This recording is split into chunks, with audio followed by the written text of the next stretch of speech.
CAPF assistant commandant exam के लिए English grammar को एक यूनिक तरीके से प्रिपेयर किया जा सकता है। इसमें मैं 200 प्लस जो क्वेश्चंस हैं ग्रामर के वो डिस्कस करने वाला हूं on the basis of PYQ trend. हालांकि पीवाईक्यू मैं ऑलरेडी डिस्कस कर चुका हूं आप लोगों के साथ, आपको वो उसकी प्लेलिस्ट जो है यूट्यूब पे ऑलरेडी दिख जाएगी।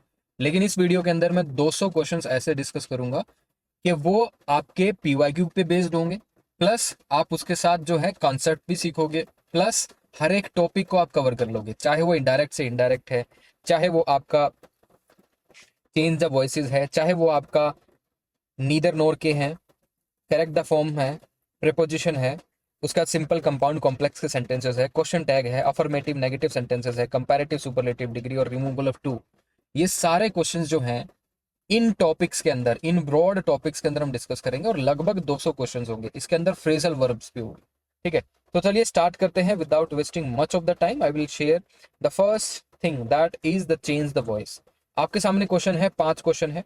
पहला क्वेश्चन है the children were watching the movie. आपको ये किसके अंदर कन्वर्ट करना है? पैसिव वॉइस के अंदर। पैसिव वॉइस के अंदर कन्वर्ट करने के लिए पहले मैं आपको एक बता देता हूँ चीज। आपको दिए हुए ऑब्जेक्ट को सब्जेक्ट बनाना है और सब्जेक्ट को ऑब्जेक्ट बनाना है, और इसके अंदर जो वर्ब दी गई है एक्टिव फॉर्म में उसको बी की फॉर्म में चेंज करना है। बी की फॉर्म प्लस वर्ब की थर्ड फॉर्म में आप उसको चेंज कर दोगे, जैसे ही वो आपका आंसर दिख जाएगा। तो इसको जब आप चेंज करोगे, द मूवी को आप सब्जेक्ट बना लोगे, सिंपली ऐसे लिख दोगे द मूवी, उसके साथ वर वॉचिंग। अब द मूवी के हिसाब से आप जो है कौन सा टेंस यूज करोगे, कौन सी वर्ब यूज करोगे? सिंगुलर, वॉज आ जाएगा। उसके बाद ये क्योंकि कॉन्टिन्यूस फॉर्म में है, हमें बीइंग का यूज करना पड़ेगा। द मूवी वॉज बीइंग और वॉच्ड, वॉचिंग की जगह वॉच लिखना पड़ेगा, क्योंकि वर्ब की फॉर्म के साथ थर्ड फॉर्म यूज करनी पड़ेगी। बी की फॉर्म के साथ थर्ड फॉर्म ये आ गई, वॉज प्लस वॉच्ड। बीइंग इसलिए लिखा है क्योंकि कॉन्टिन्यूस है। और जब भी आप चेंज करोगे टेंस, तो जब भी आप एक्टिव से पैसिव में चेंज करोगे, एक ध्यान रखना है कि टेंस चेंज नहीं होता है। ठीक है, तो the movie was being watched by the children, ये आपका आंसर हो जाएगा। The movie was being watched by the children. तो हालांकि पहला ही जो सेंटेंस है ये आपके लिए थोड़ा सा मुश्किल रहा होगा, क्योंकि जनरली एक्टिव से पैसिव में आपको एक्टिव सेंटेंस जो है कॉन्टिन्यूस फॉर्म में नहीं मिलता, लेकिन इसके अंदर कॉन्टिन्यूस फॉर्म के अंदर है। तो कॉन्टिन्यूस फॉर्म में जब आप चेंज करोगे तो बीइंग वर्ब का जरूर चेंज यूज कीजिएगा, और उसके साथ बी की फॉर्म के साथ वर्ब की थर्ड फॉर्म जरूर यूज करनी है, तभी वो पैसिव के अंदर कन्वर्ट होगा। सेकंड आता है the book was written by renowned author. ये बहुत आसान है। अब इसके अंदर देखिए, इसका डूअर कौन है? By a renowned author, right. तो ये है इसका डूअर। हालांकि गिवन सेंटेंस जो है आपको एक्टिव के अंदर बदलना है, राइट, क्योंकि ये गिवन सेंटेंस जो है ऑलरेडी आपका पैसिव के अंदर है, क्योंकि बी की फॉर्म के साथ वर्ब की थर्ड फॉर्म दी गई है। तो इसका मतलब ये गिवन सेंटेंस पैसिव में एक्टिव में चेंज करना है। तो आप इसको जब एक्टिव में चेंज करोगे, ए रिनाउंड ऑथर आपका सब्जेक्ट बन जाएगा, द बुक उसका ऑब्जेक्ट बन जाएगा, और आप इसको एक्टिव फॉर्म के अंदर चेंज कर दोगे। ठीक है, तो आप इसको वॉज जो है वो ड्रॉप कर दोगे, खाली इसके अंदर रिटन का यूज कर लोगे। The renowned author wrote the book, तो रिटन का आप जो है वर्ब की सेकंड फॉर्म यूज करोगे, राइट। तो वर्ब की सेकंड फॉर्म रिटन की क्या होगी? Wrote, right. ये बहुत जरूरी है। तो आपके सामने 2 क्वेश्चन है वो अब सोल्व हो चुके हैं एक्टिव पैसिव के, दोनों ही इंपॉर्टेंट थे। थर्ड देखिए, the project must be completed on time. आपको इसकी वॉइस बदलना है। जब आप इसकी वॉइस बदलोगे तो सबसे पहले आइडेंटिफाई कीजिए गिवन वॉइस किस में है। मस्ट बी कंप्लीटेड मतलब ये ऑलरेडी कैसा है? पैसिव के अंदर। ठीक है, क्योंकि बी की फॉर्म ये रही और इसके साथ वर्ब की थर्ड फॉर्म ये रही। एक्टिव के अंदर जब आप इसको चेंज करोगे, तो एक्टिव के अंदर चेंज करने के लिए क्या करना होगा? बी की फॉर्म को ड्रॉप करना होगा, और वर्ब की यहाँ पे कौन सी फॉर्म यूज करोगे? वर्ब की यहाँ पे आप फर्स्ट फॉर्म यूज करोगे, क्योंकि यहाँ पे मोडाल यूज हुआ है। तो आप इसको आंसर कैसे करोगे? You must complete the project on time. अब इसमें क्या किया आपने? द प्रोजेक्ट को जो है आपने ऑब्जेक्ट बना दिया, किसका? कंप्लीट वर्ब का। और यू जो है इसमें अंडरस्टूड है, राइट। यू है इसमें अंडरस्टूड, क्योंकि जो गिवन सेंटेंस है माय डियर, ये ऑलरेडी क्या है? Imperative sentence. और इंपेरेटिव सेंटेंस जो है उसमें ऑर्डर एडवाइज होती है, और उसके अंदर जो पर्टिकुलर सब्जेक्ट होता है कई बार वो अंडरस्टूड होता है, you. So you must complete the project on time. That is correct. Another is the cat chased the mouse. अब देखिए, यहाँ पे cat सब्जेक्ट है, chased वर्ब होगी, the mouse ऑब्जेक्ट हो गया, और given sentence एक्टिव फॉर्म के अंदर आपको किसके अंदर चेंज करना है? पैसिव के अंदर। जब आप पैसिव के अंदर चेंज करोगे तो the mouse को आप क्या बना दोगे? सब्जेक्ट। ठीक है, the mouse के बाद आप क्या करोगे? वो बी की फॉर्म यूज करोगे। अब बी की फॉर्म किस पे डिपेंड करती है? वर्ब कौन सी है? वर्ब कैसी है? सेकंड। तो इस हिसाब से आप क्या यूज करोगे? वॉज या वर। अब आपको ये देखना, द माउस के लिए वॉज यूज करोगे या वर्ब, क्योंकि द माउस सिंगुलर है तो यहाँ पे वॉज का यूज करोगे। तो the mouse was chased by the cat. तो ये सिंपल इसका क्या हो जाएगा? करेक्ट। ठीक है, तो the mouse was chased by the cat. Next is they are constructing a new bridge. और यहाँ पे आप देखो आर लिखा है, आर कंस्ट्रक्टिंग मतलब ये है एक्टिव, ये एक्टिव वॉइस के अंदर है और कैसा टेंस है, कॉन्टिन्यूअस, ये कॉन्टिन्यूअस टेंस है। आर कंस्ट्रक्टिंग जैसे शुरुआत में देखा था ये भी एक्टिव था और कैसा था, कॉन्टिन्यूअस। लेकिन ऊपर वाला जो कॉन्टिन्यूअस है ये पास्ट कॉन्टिन्यूअस है माय डियर, लेकिन नीचे वाला जो है आर कंस्ट्रक्टिंग ये क्या है, प्रेजेंट कॉन्टिन्यूअस। बस इतना ध्यान रखना है। और जब भी हम वॉइस चेंज करते हैं हम टेंस चेंज नहीं करते। अब आते हैं, they are constructing a new bridge. New bridge को मैं क्या बना लूंगा, subject. A new bridge is being constructed by them. आपके सामने आंसर भी आ गया, ठीक है, ये अनमार्क हो गया automatically. A new bridge is being constructed by them. बस ध्यान क्या रखा आपने, बीइंग की फॉर्म का यूज करना है क्योंकि कंटिन्यूस बनाना है, और बी की फॉर्म इज के साथ मैंने कंस्ट्रक्टेड जो है वर्ब की थर्ड फॉर्म यूज कर लिया टू मेक इट पैसिव, ठीक है। बी की फॉर्म के साथ वर्ब की थर्ड फॉर्म लिखोगे तो पैसिव बन जाएगा, उसके साथ बीच में बीइंग लिख दोगे तो वो क्या बन जाएगा, कॉन्टिन्यूस बन जाएगा। तो पैसिव कॉन्टिन्यूस बन गया वो, ठीक है, समझ में आ गया। This is important. Next thing in change the voice is people admire brave soldiers. अब इसके अंदर देखिए पीपल क्या है, यहाँ पे सब्जेक्ट हो गया, एडमायर वर्ब होगी, ब्रेव सोल्जर्स उसका ऑब्जेक्ट हो गया। ये बहुत आसान है, तो यहाँ पे आप लिख सकते हो directly brave soldiers are admired by people. ये बहुत आसान है, ठीक है, brave soldiers are admired by people. Next is the college collected the sorry the student collected the books. अब इसमें डूअर कौन है, द स्टूडेंट, रिसीवर कौन है, द बुक्स। तो इसको भी जो है सोल्व करना बहुत आसान है। The books were collected by the student. Next is the news dilated us. The news क्या होगी, सब्जेक्ट, डिलाइटेड वर्ब, अस क्या हो गया, ऑब्जेक्ट हो गया। तो इसको भी चेंज करना बहुत आसान है, ना तो इसमें कोई एक्टिव सेंटेंस है ना कुछ है, राइट। बस आपको ये ध्यान रखना है इसमें वर्ब की सेकंड फॉर्म यूज हुई है, जब आप इसको पैसिव के अंदर कन्वर्ट करोगे तो आपको वर्ब की सेकंड फॉर्म या फिर पास्ट टेंस ही इसके अंदर लिखना है। तो क्या लिखोगे, आज की जगह आप क्या लिखोगे, we, right, we were delighted by the news, that is correct. Next is we elected him president. President यहाँ पे ऑब्जेक्ट है, लेकिन जब हम इसकी टेंस चेंज करेंगे, सॉरी जब इसकी पैसिव वॉइस इसमें करेंगे तो इसमें प्रेसिडेंट जो है वो सब्जेक्ट बन जाएगा, ठीक है। तो प्रेसिडेंट इसमें सब्जेक्ट बन जाएगा और द प्रेसिडेंट उसके बाद लिखोगे वॉज, क्यों, क्योंकि इलेक्टेड जो है वर्ब की सेकंड फॉर्म है, उसके साथ हमने वॉज यूज किया, बी की form, was elected by us, ठीक है। हमने बी की फॉर्म जो है अस के अंदर चेंज कर दिया, उसका ऑब्जेक्टिव केस यूज किया, right. Next is the dog bit the boy. अब द डॉग डूअर है, द बॉय रिसीवर है। अब हमें क्या करना है, वॉइस चेंज करेंगे तो द बॉय को हम सब्जेक्ट बना देंगे, राइट। तो द बॉय बिट कैसी फॉर्म है, वर्ब की सेकंड, तो इस हिसाब से द बॉय के बाद हम बी की कौन सी फॉर्म यूज करेंगे, वॉज, ठीक है, वॉज बिट के साथ बिटन हो जाएगा बाय द डॉग, राइट, बहुत आसान है। नेक्स्ट देखते हैं, चेंज द वॉइस का लास्ट है, इसके बाद हम जो है दूसरा टॉपिक शुरू करेंगे। यहाँ पे हम देखते हैं they cancel the flight due to bad weather. They क्या हो गया, सब्जेक्ट, कैंसल्ड वर्ब होगी, द फ्लाइट क्या हो गया, ऑब्जेक्ट हो गया, ड्यू टू बैड वेदर ये रीजन हो गया, ठीक है। तो हम डायरेक्टली आकर लिख सकते हैं द फ्लाइट को हम सब्जेक्ट बना दें, the flight was cancelled by them due to bad weather, ये आपके क्या हो जाएगा, correct, right. Next is the student must submit their assignment. अब यहाँ पे आप देखिए देयर असाइनमेंट क्या है, यहाँ पे ऑब्जेक्ट है, इसको हम सब्जेक्ट बना देंगे। So the student must submit their assignment, तो यहाँ पे आप लिखोगे assignments must be submitted by the students, right, the assignments must be submitted by the students, ये बहुत आसान था। Next is the farmer plugs the field. अब यहाँ पे आप देखिए फार्मर क्या है, डूअर है, द फील्ड क्या है, इस पे काम किया जा रहा है। अब द फील्ड को आप क्या बनाओगे, सब्जेक्ट बनाओगे, तो द फील्ड आप डायरेक्ट यहाँ पे लिख दोगे, the field is plugged by the farmer. और प्लग जो है यहाँ पे प्रेजेंट इंडेफिनिट टेंस है, इसीलिए मैंने इज का यूज किया है, आप समझ गए, ठीक है। तो there is a later announcement with respect to grammar 4.0। ये 200 क्वेश्चन जो हम कर रहे हैं प्रैक्टिस के लिए, कोई भी टॉपिक आपका ना छूटे और एक हिसाब से आप मैराथन लगा सकते हो उसको।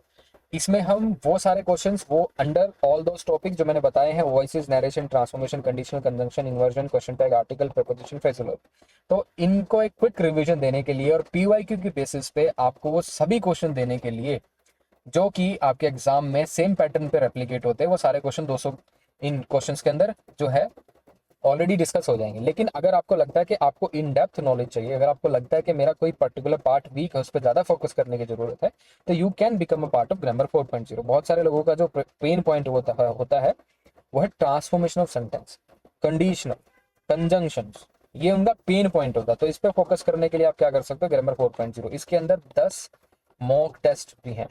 तो 10 मॉक टेस्ट हैं, उसको सोल्व कर सकते हो, आपको अपना कॉन्फिडेंस बढ़ाना है तो ये था हमारा एक्टिव एंड पैसिव। आगे चलते हैं।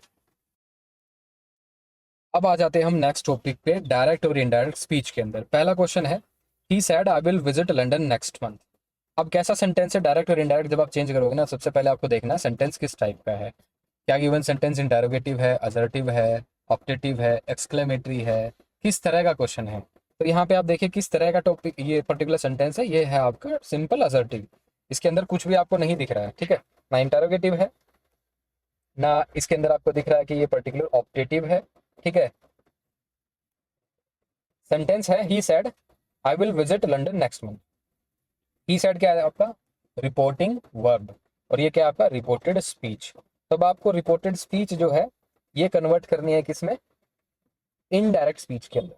तो आप इनडायरेक्ट स्पीच के अंदर जब भी हम कन्वर्ट करते हैं तो एक बात ध्यान रखनी है आपको, कोमा इन्वर्टेड कोमा जो है, जिसको हम कोटेशन मार्क भी बोलते हैं, ड्रॉप करने हैं।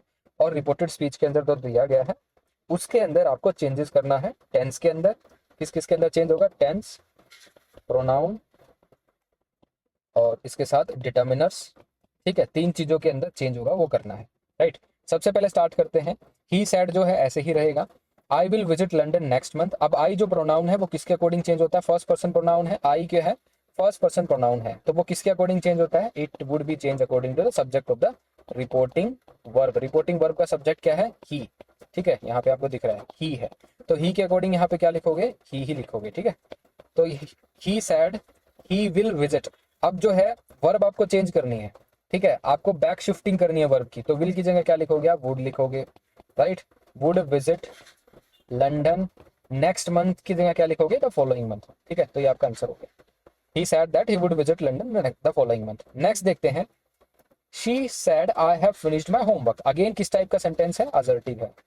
असर्टिव सेंटेंस को कैसे चेंज करते हैं, कोटेशन मार्क को क्या कर देते हैं, ड्रॉप कर देते हैं, और कोटेशन मार्क को ड्रॉप करने के बाद हम क्या करते हैं, उसके बाद प्रोनाउंस में, रिपोर्टिंग स्पीच के अंदर जो प्रोनाउंस है उसको हम चेंज करते हैं। तो यहाँ पे हम देखेंगे शी सेड, ये हमारा रिपोर्टिंग वर्ब ऐसे ही रहेगा, कोटेशन मार्क हमने ड्रॉप कर दिया। आई कैसा है, मेरा फर्स्ट पर्सन प्रोनाउन है। फर्स्ट पर्सन प्रोनाउन किसके अकॉर्डिंग चेंज होता है, subject of the reporting speech. Subject of the reporting speech क्या है, शी, तो शी यहाँ पे डायरेक्टली मैं लिख दूंगा, ठीक है, शी शेड शी। अब यहाँ पे देखिए हैव फिनिश्ड, कौन सा टेंस है, प्रेजेंट परफेक्ट। हैव फिनिश्ड कैसा टेंस है, प्रेजेंट परफेक्ट टेंस है। प्रेजेंट परफेक्ट टेंस को हम किस में चेंज करते हैं, जब इनडायरेक्ट में करते हैं तो पास्ट परफेक्ट के अंदर चेंज हो जाता है, तो शी हैड फिनिश्ड, ठीक है। बैक शिफ्टिंग करते हैं ना हम उसके टेंसेस की, राइट। उसके बाद अब देखिए माई होमवर्क है। अब माई होमवर्क आप ध्यान से देखिए, माई का डिटर्मिनर जो है ये फर्स्ट पर्सन का है। फर्स्ट ऑफ ऑल ये आई, मी और माई, ये इसका पॉजेसिव केस का क्या होता है, प्रोनाउन होता है, ठीक है। तो ये पॉजेसिव केस का प्रोनाउन हो गया, ये ऑब्जेक्टिव केस हो गया, और ये इसका नॉमिनेटिव केस हो गया। तो माई जो है फर्स्ट पर्सन का ही ये है पॉजेसिव केस का प्रोनाउन, तो इस हिसाब से हमें ये शी के हिसाब से ही चेंज करना है। तो शी का जो है पॉजेसिव केस का प्रोनाउन क्या होता है, हर होता है, इसलिए यहाँ पे हर लिखा है, ठीक है। तो करेक्ट जो इसका चेंज है, ट्रांसफॉर्मेशन है, वही हो, ये हो गया, she said that she had finished her homework. Next देखते हैं, he asked me are you going to the party. किस तरह का सेंटेंस है, इंटरोगेटिव। इंटरोगेटिव को कैसे चेंज करते हैं, इंटरोगेटिव को हम जो है जब चेंज करते हुए तीन चीजों का ध्यान रखना। पहला, उसका इंटरोगेटिव मार्क ड्रॉप करना है, मतलब उसको असर्टिव फॉर्म में लिखना है। मतलब कि अगर किसी सब्जेक्ट से पहले हेल्पिंग वर्ब दी हुई है तो हेल्पिंग वर्ब के बाद में लिखनी है, और उसके बाद क्वेश्चन मार्क ड्रॉप कर देना। दूसरा, कोटेशन मार्क ड्रॉप करके हम किसका यूज करते हैं, हम इफ और वेदर कंजंक्शन का यूज करते हैं, ठीक है। इफ और वेदर कंजंक्शन का हम यूज करते हैं, ठीक है। तो इफ और वेदर कंजंक्शन हम यहाँ पे यूज कर रहे हैं, ये हो गया। अब यहाँ पे देखिए आर जो है इसकी जगह हम क्या कर लेंगे, यहाँ पे we will simply use if और वेदर कंजंक्शन, तो हम चेंज करते हैं।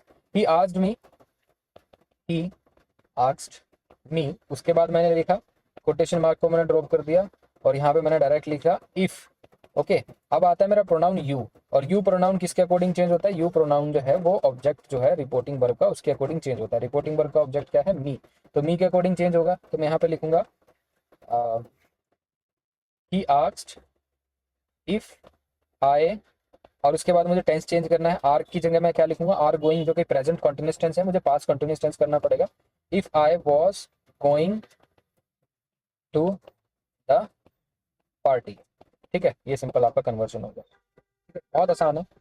नेक्स्ट देखते हैं, the teacher said the earth revolves around the sun. अब इसमें देखिए नया फैक्ट है, यहाँ पे इंटेरोगेटिव था, यहाँ पे कौन सा फैक्ट है, यूनिवर्सल ट्रूथ है, और कैसी स्टेटमेंट है, असर्टिव है, ध्यान से देखो। लेकिन ऊपर वाली दी हुई भी दो असर्टिव स्टेटमेंट थी, उसमें तो हमने टेंस चेंज किया था, लेकिन इसके अंदर टेंस चेंज नहीं करेंगे क्योंकि ये यूनिवर्सल फैक्ट है। The earth revolves around the sun. जो भी ऐसे फैक्ट होते हैं, यूनिवर्सल फैक्ट होते हैं या ट्रूथ होता है, उसके अंदर हम टेंस का चेंज नहीं करते, प्रोनाउंस में जरूर चेंज होता है। यहाँ पे कोई प्रोनाउन तो है ही नहीं, the earth revolves around the sun, यहाँ पे कोई प्रोनाउन नहीं है, तो हम सिंपल क्या करेंगे, the teacher said the earth revolves around the sun, इसको हम सिर्फ कोटेशन मार्क ड्रॉप करके वैसे का वैसा लिख दें, ठीक है। The teacher said that the earth revolves around the sun, simple. तो समझ में आ गया नया कॉन्सेप्ट, हर एक में तीनों में अलग अलग कॉन्सेप्ट है। सीएपीएफ में यही कॉन्सेप्ट बार बार दोहराए जा रहे हैं और उन्हीं के बेसिस पे मैं आपके सामने में पीवाईक्यूज लेके आया हूँ, बहुत इंपॉर्टेंट है, समझ लीजिएगा। पीवाईक्यू के बेस पे क्वेश्चन है, पीवाईक्यू करते हुए बोर हो गए होगे तो ये क्वेश्चन जो है मैंने खुद बनाए हैं, लेवल सेम है, लेवल थोड़ा सा भी ऊपर नीचे नहीं है, जो सीएपीएफ में पूछा जाता है सेम लेवल है my dear.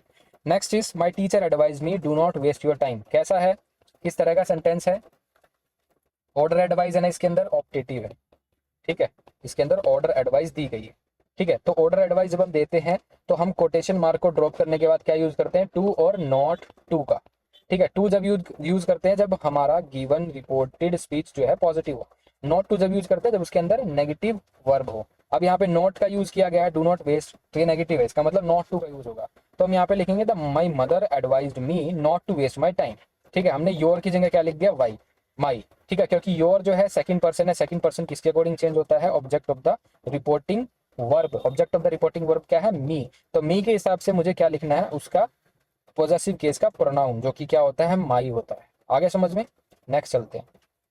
Direct direct speech के अगले कुछ क्वेश्चन देखते हैं, 5 क्वेश्चन यहाँ पे है। He said I have been waiting for an hour, कैसा क्वेश्चन है, किस टाइप का सेंटेंस है, असर्टिव, ठीक है, असर्टिव है, कोई इसके अंदर कोई क्वेश्चन नहीं है, कोई इसके अंदर ऑर्डर एडवाइस भी नहीं है, ऑप्टेटिव भी नहीं है, एक्सक्लेमेटरी कोई सडन सोरो सरप्राइज भी नहीं है, ठीक है। तो हम इसको सिंपली चेंज कर देंगे, ही सैड, कोटेशन मार्क को ड्रॉप करके दैट लिखेंगे।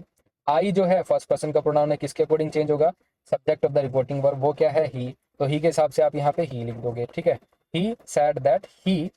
अब हैव बीन वेटिंग कैसा टेंस है, प्रेजेंट कॉन्टिन्यूअस टेंस, ठीक है, प्रेजेंट परफेक्ट कॉन्टिन्यूअस, ठीक है। तो आप यहाँ पे क्या लिखोगे, past tense, past perfect continuous ही बनाना पड़ेगा। तो he had been waiting for an hour, यही बनेगा, ठीक है। तो he had been waiting for an our.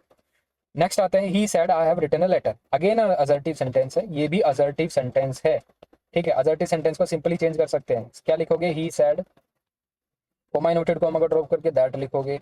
आई जो है फर्स्ट पर्सन का प्रोनाउन है और फर्स्ट पर्सन का प्रोनाउन किसके अकॉर्डिंग चेंज होगा, subject of the reporting verb जो कि क्या है, ही, और इसके हिसाब से आप क्या लिखोगे, यहाँ पे ही लिख दोगे। Have written present continuous tense है, पास्ट कॉन्टिन्यूअस टेंस के अंदर चेंज हो जाएगा, he had written a letter, ठीक है, he had written a letter.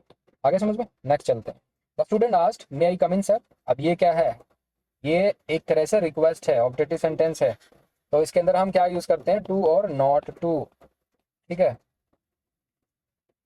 तो इसके अंदर अब आप चेंज करोगे, टू और नॉट टू का यूज करोगे, the student asked may I come in sir, ठीक है।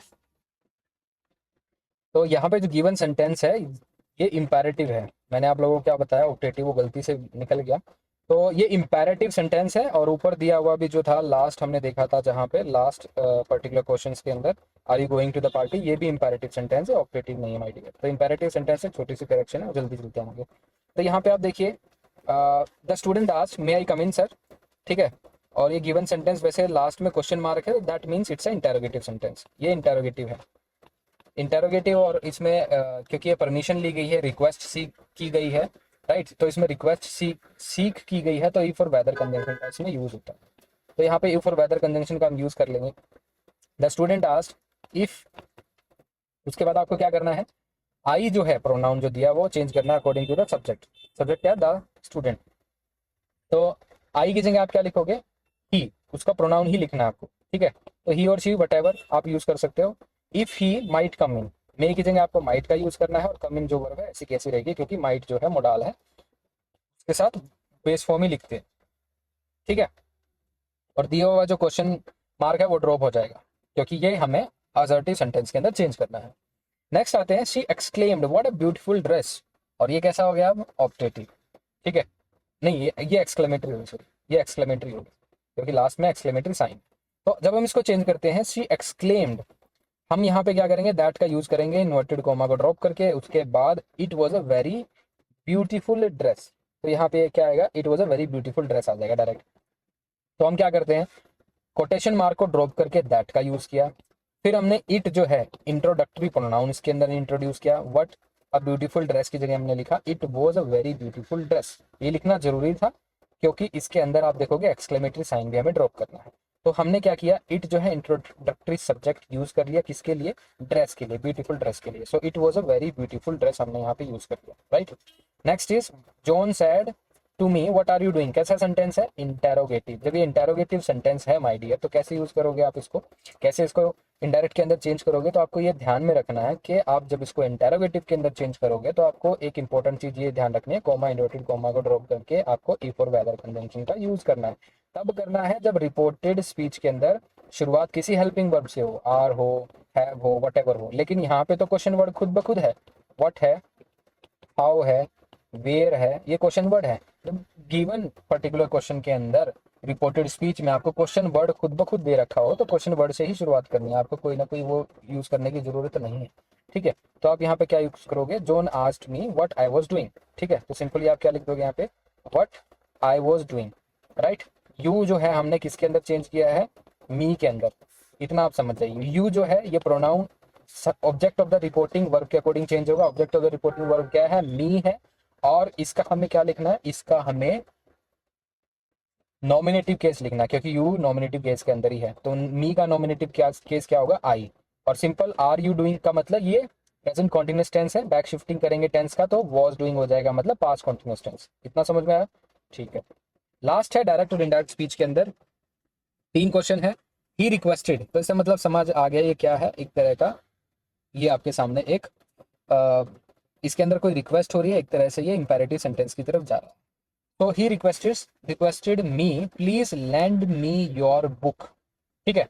तब आप इसको चेंज करोगे तो सिंपल आप इसको लिख सकते हो, ही रिक्वेस्टेड मी, शुरुआत का जो है इंटेरोगेटिव सॉरी जो वर्ब है रिपोर्टिंग वर्ब ऐसी ही रहेगी, he requested to lend him my book, क्योंकि इंपेरेटिव सेंटेंस के अंदर हम टू और नॉट टू का यूज करते हैं।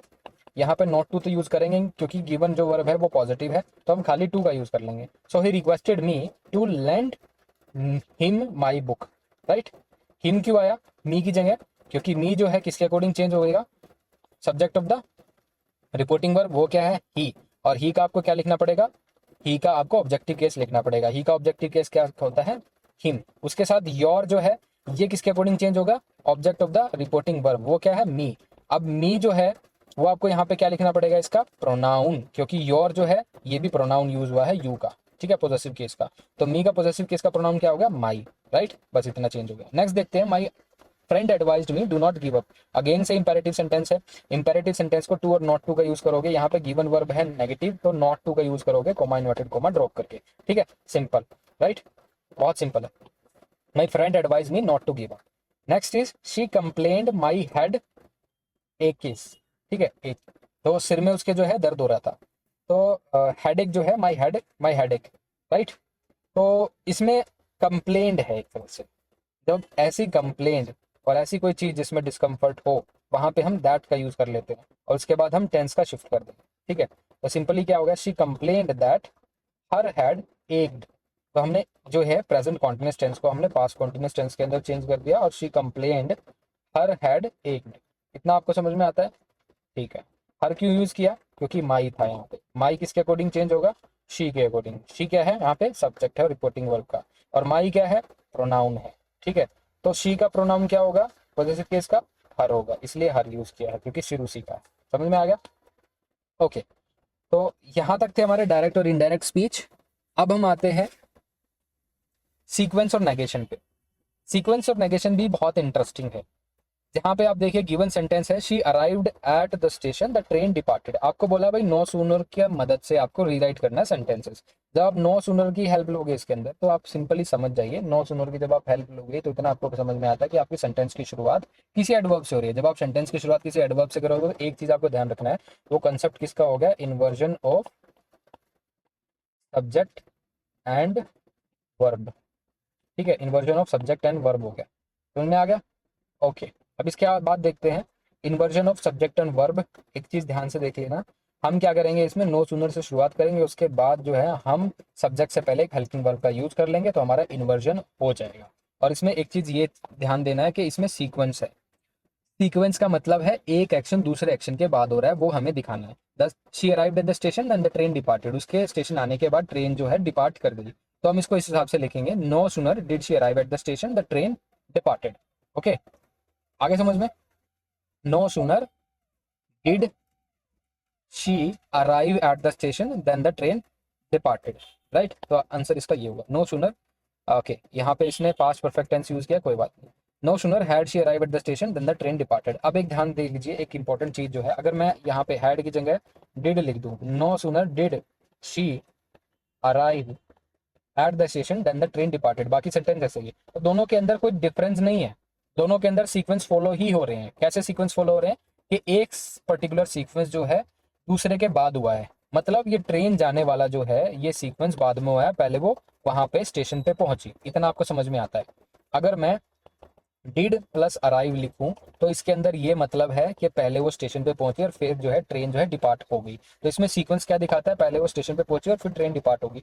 लेकिन अगर हमें ये दिखाना है सेंटेंस के अंदर कि एक एक्शन दूसरे एक्शन से पहले हुआ और वो कंप्लीट हो गया, तो हम वहां पे हैड का यूज कर लेंगे, no sooner had she arrived the station then the train departed. तो यहाँ पे मीनिंग क्या दे रहे हैं कि एक एक्शन जो है पास्ट का वो किसी दूसरे एक्शन के जो पास्ट से है वो पहले हो रहा है, तो पास्ट और पास्ट वाला जो एक्शन है वो पहले हो रहा है, तो उसको हमने हैड प्लस वर्ब की थर्ड फॉर्म में लिख दिया, जो भी पर्टिकुलर एक्शन पहले कंप्लीट हो रहा है उसको पास्ट परफेक्ट टेंस के अंदर लिख दिया, बस इतना डिफरेंस है, और दोनों तरीके से आप इसको ठीक कर सकते हो। Next is he did not eat the cake, he did not drink the juice. यहाँ पे क्या होगा, नीदर नोर, समझ में आया। ही did not eat the cake, he did not drink the juice. Neither और नोर की हेल्प लीजिए इसके अंदर, नीदर और नोर को कैसे आप इसको चेंज करोगे, सिंपल है। एक चीज ध्यान में रखना, नीदर और नोर क्या है, कोरिलेटिव कंजंक्शन, कोरिलेटिव कंजंक्शन है भाई। कोरिलेटिव कंजंक्शन क्या काम करते हैं, सेम रैंक के स्ट्रक्चर्स को जोड़ते हैं, क्या काम करते हैं, सेम रैंक के स्ट्रक्चर्स को जोड़ते हैं। सेम रैंक से मतलब है अगर नीदर के बाद मैं गलती से भी सब्जेक्ट लिखता हूं तो नोर के बाद भी मुझे सब्जेक्ट ही लिखना पड़ेगा, नीदर के बाद अगर मैंने कल को ऑब्जेक्ट लिख दिया तो नोर के बाद भी मुझे ऑब्जेक्ट ही लिखना पड़ेगा, नीदर के बाद अगर मैंने वर्ब लिख दिया तो नोर के बाद भी एक वर्ब ही लिखना पड़ेगा, नीदर के बाद मैंने कोई एडजेक्टिव लिख दिया तो नोर के बाद भी शुरुआत एडजेक्टिव से ही होगी, नीदर के बाद मैंने कोई इन्फिनेटिव लिख दिया नोर के बाद भी इन्फिनेटिव, तो सेम रैंक के स्ट्रक्चर्स को जोड़ेगा। तो इसका मतलब जो है मैं जो भी चेंज करूंगा इस हिसाब से करना है कि सेम रैंक के स्ट्रक्चर उसके बाद लिखे जाए। So he did not eat the cake, he did not drink the juice. अब आपको ये समझ में आ गया कि ही जो है कॉमन है, दोनों के अंदर सब्जेक्ट कॉमन है, और एक जो वर्ब है वो नेगेटिव है, दोनों ही did not eat the cake और did not drink the juice. तो हम क्या कर सकते हैं, हम क्या कर सकते हैं, हम इसके बाद हम इसमें सब्जेक्ट कॉमन ले सकते हैं और वर्ब को दोनों के बाद लिख सकते हैं, समझ गए। जैसे इसमें जैसे किया ही है, हमने सब्जेक्ट को कॉमन ले लिया, he neither ate the cake nor drank the juice. अब नीदर के बाद मैंने एट लिखा जो कि एक वर्ब है, नॉर के बाद मैंने ड्रैंक लिखा जो भी एक वर्ब है, समझ में आ गया। तो मैंने क्या किया, इसमें दोनों के बाद वर्ब का यूज कर लिया, वर्ब और वर्ब। बहुत सारे बच्चे गलती क्या करते हैं, पहले बताता हूँ क्या लिखेंगे, he ate neither the cake nor the drink, गलत है वो, ठीक है। ही एट वो भी ठीक हो सकता है, अगर कोई ऐसे लिखेगा he eight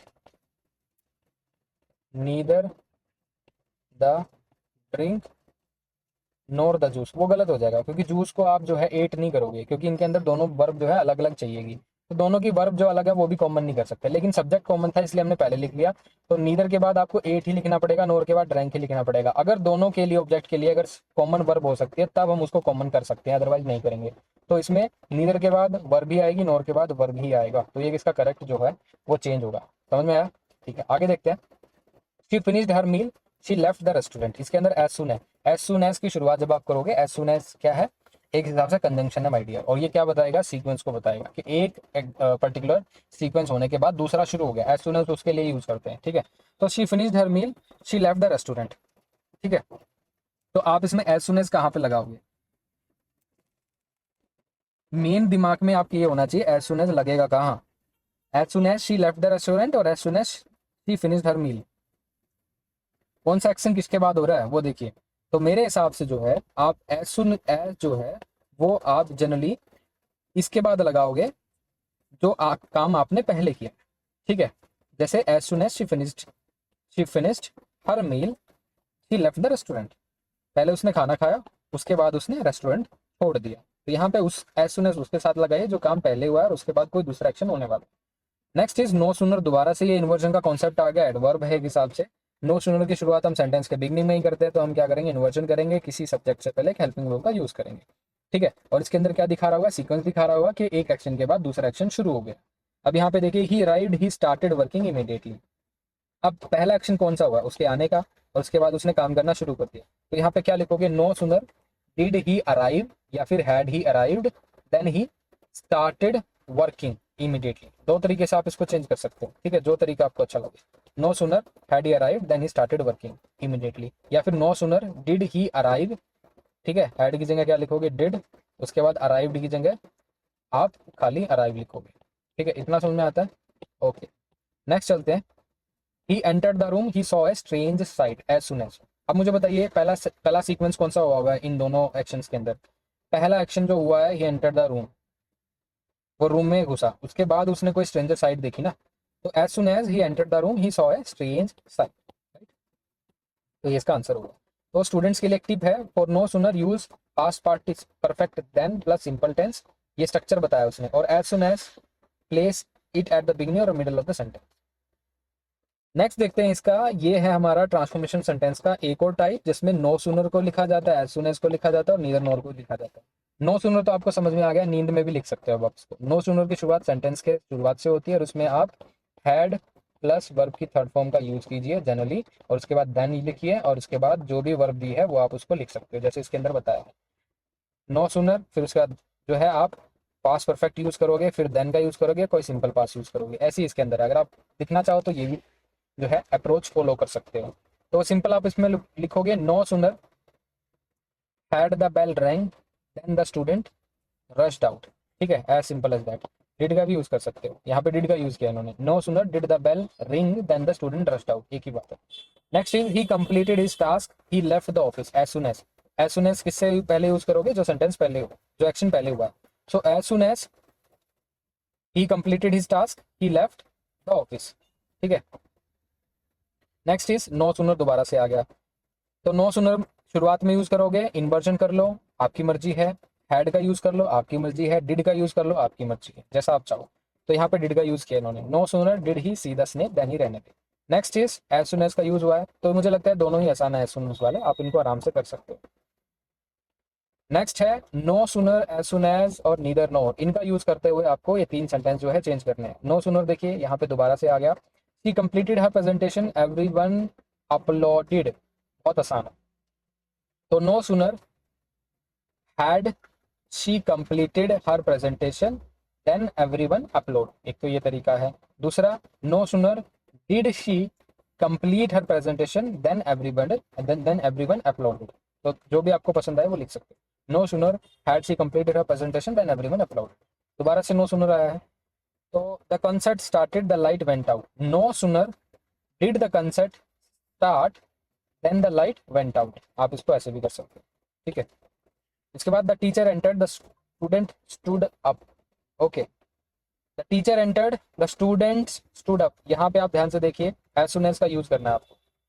as soon as आप बिगिनिंग में शुरुआत कीजिए, या फिर आप मिडिल में भी एज सुन एज को यूज कर सकते हो। जैसे मैं करके दिखाऊं, as soon as the teacher entered the student stood up, या फिर आप ऐसे लिख सकते हो, the student stood up as soon as the teacher entered. दोनों तरीके से आप क्या कर सकते हो, इनको यूज कर सकते हो। चलिए नेक्स्ट देखते हैं। गिवन पर्टिकुलर क्वेश्चन के अंदर आपको वर्ब जो है उसकी करेक्ट फॉर्म यूज करनी है, बहुत आसान है। यहाँ पे देखिए, the he dash hard for his exam since morning.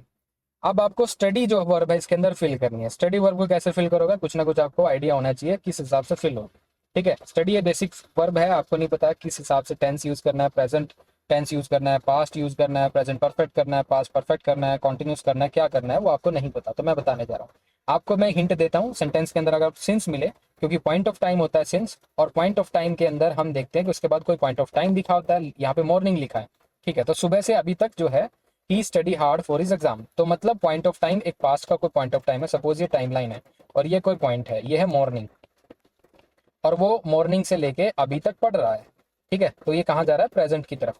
तो वो सुबह से सपोज 5 घंटे पढ़ रहा है, तो 5 घंटे का उसका कंप्लीशन हो गया है काम का, तो 5 घंटे का कंप्लीशन हो गया तो उसमें परफेक्ट टेंस हमें यूज करना ही पड़ेगा। अगर वो काम अभी भी जारी है तो उसमें आप कंटिन्यूस भी यूज करोगे। तो प्रेजेंट परफेक्ट कॉन्टिन्यूस दोनों यूज कर सकते हो या फिर प्रेजेंट परफेक्ट यूज कर सकते हो। सही तरीका जो होगा वो इसमें प्रेजेंट परफेक्ट कॉन्टिन्यूस होगा, क्योंकि वो जो एक्शन है अभी भी कॉन्टिन्यूस है सुबह से पढ़ने का। तो he has been studying hard for his exam since morning. Next देखते हैं, the committee decide on the proposal tomorrow. तो डिसाइड वर्ब को आप क्या लिखना चाहोगे? क्या ये प्रेजेंट परफेक्ट होगा, पास्ट परफेक्ट होगा, या खाली पास्ट इंडेफिनिट होगा, प्रेजेंट इंडेफिनिट होगा, क्या होगा? गिवन सेंटेंस के अंदर टुमारो पॉइंट ऑफ टाइम है, पॉइंट ऑफ टाइम पास्ट का है, तो इसका मतलब वर्ब भी पास्ट की आएगी, तो यहाँ पे आप क्या लिखोगे, डिसाइडेड।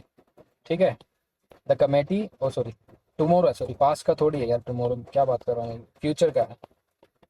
ओके, ये फ्यूचर का है टेंस, तो फ्यूचर के हिसाब से विल डिसाइड होगा। ये पता नहीं एकदम से दिमाग में कैसे निकल गया, काफी देर होगी बोलते हो तो इस कारण हो गया होगा।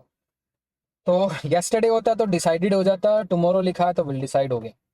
राइट, नेक्स्ट है, if I know his address I would visit him. अब यहाँ पे ध्यान से देखो, यहाँ पे नो वर्ब का आप क्या लिखोगे, प्रेजेंट परफेक्ट कॉन्टिन्यूस या फिर प्रेजेंट परफेक्ट या प्रेजेंट या पास्ट इंडेफिनिट या फ्यूचर।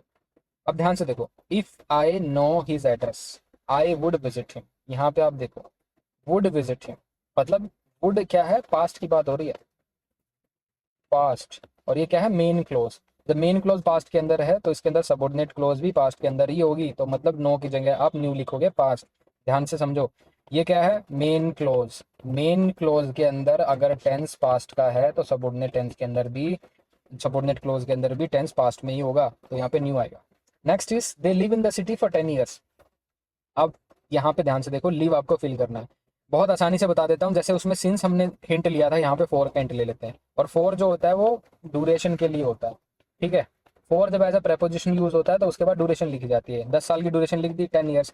तो 10 साल से वो वहां पे रह रहा है, तो इसका मतलब हमें समझ आ गया कि 10 साल से अगर वो वहां पे रह रहा है तो 10 साल का काम तो उसने कंप्लीट कर दिया वहां रहने का। जब वो 10 साल से वहां रह रहा है और अभी तक रह रहा है, तो वहां पे आपको ये समझ में आता है कि वो एक्शन अभी भी जारी है। अगर आप श्योर हो कि वहाँ 10 साल से तो रह ही रहा है और अभी भी रह रहा है, तो वहाँ पे आप प्रेजेंट कॉन्टिन्यूस टेंस का यूज कीजिए। लेकिन अगर आपको लगता है सिर्फ वो 10 साल रहा है, तो आप प्रेजेंट परफेक्ट यूज कर सकते हो। ठीक है, तो यहाँ पे आप ध्यान देखिए, यहाँ पे जो है हैव बीन लिविंग है, तो मतलब प्रेजेंट परफेक्ट कॉन्टिन्यूस है, तो इसका मतलब वो 10 साल से तो रह रहा है लेकिन अभी भी रह रहा है उसी जगह पे। Next is she work as a doctor for 5 years before she moved abroad. अच्छा, तो यहाँ पे देखिए, बिफोर शी मूव्ड अब्रोड। अब ध्यान से देखो, बिफोर और अगो के अंदर एक डिफरेंस होता है।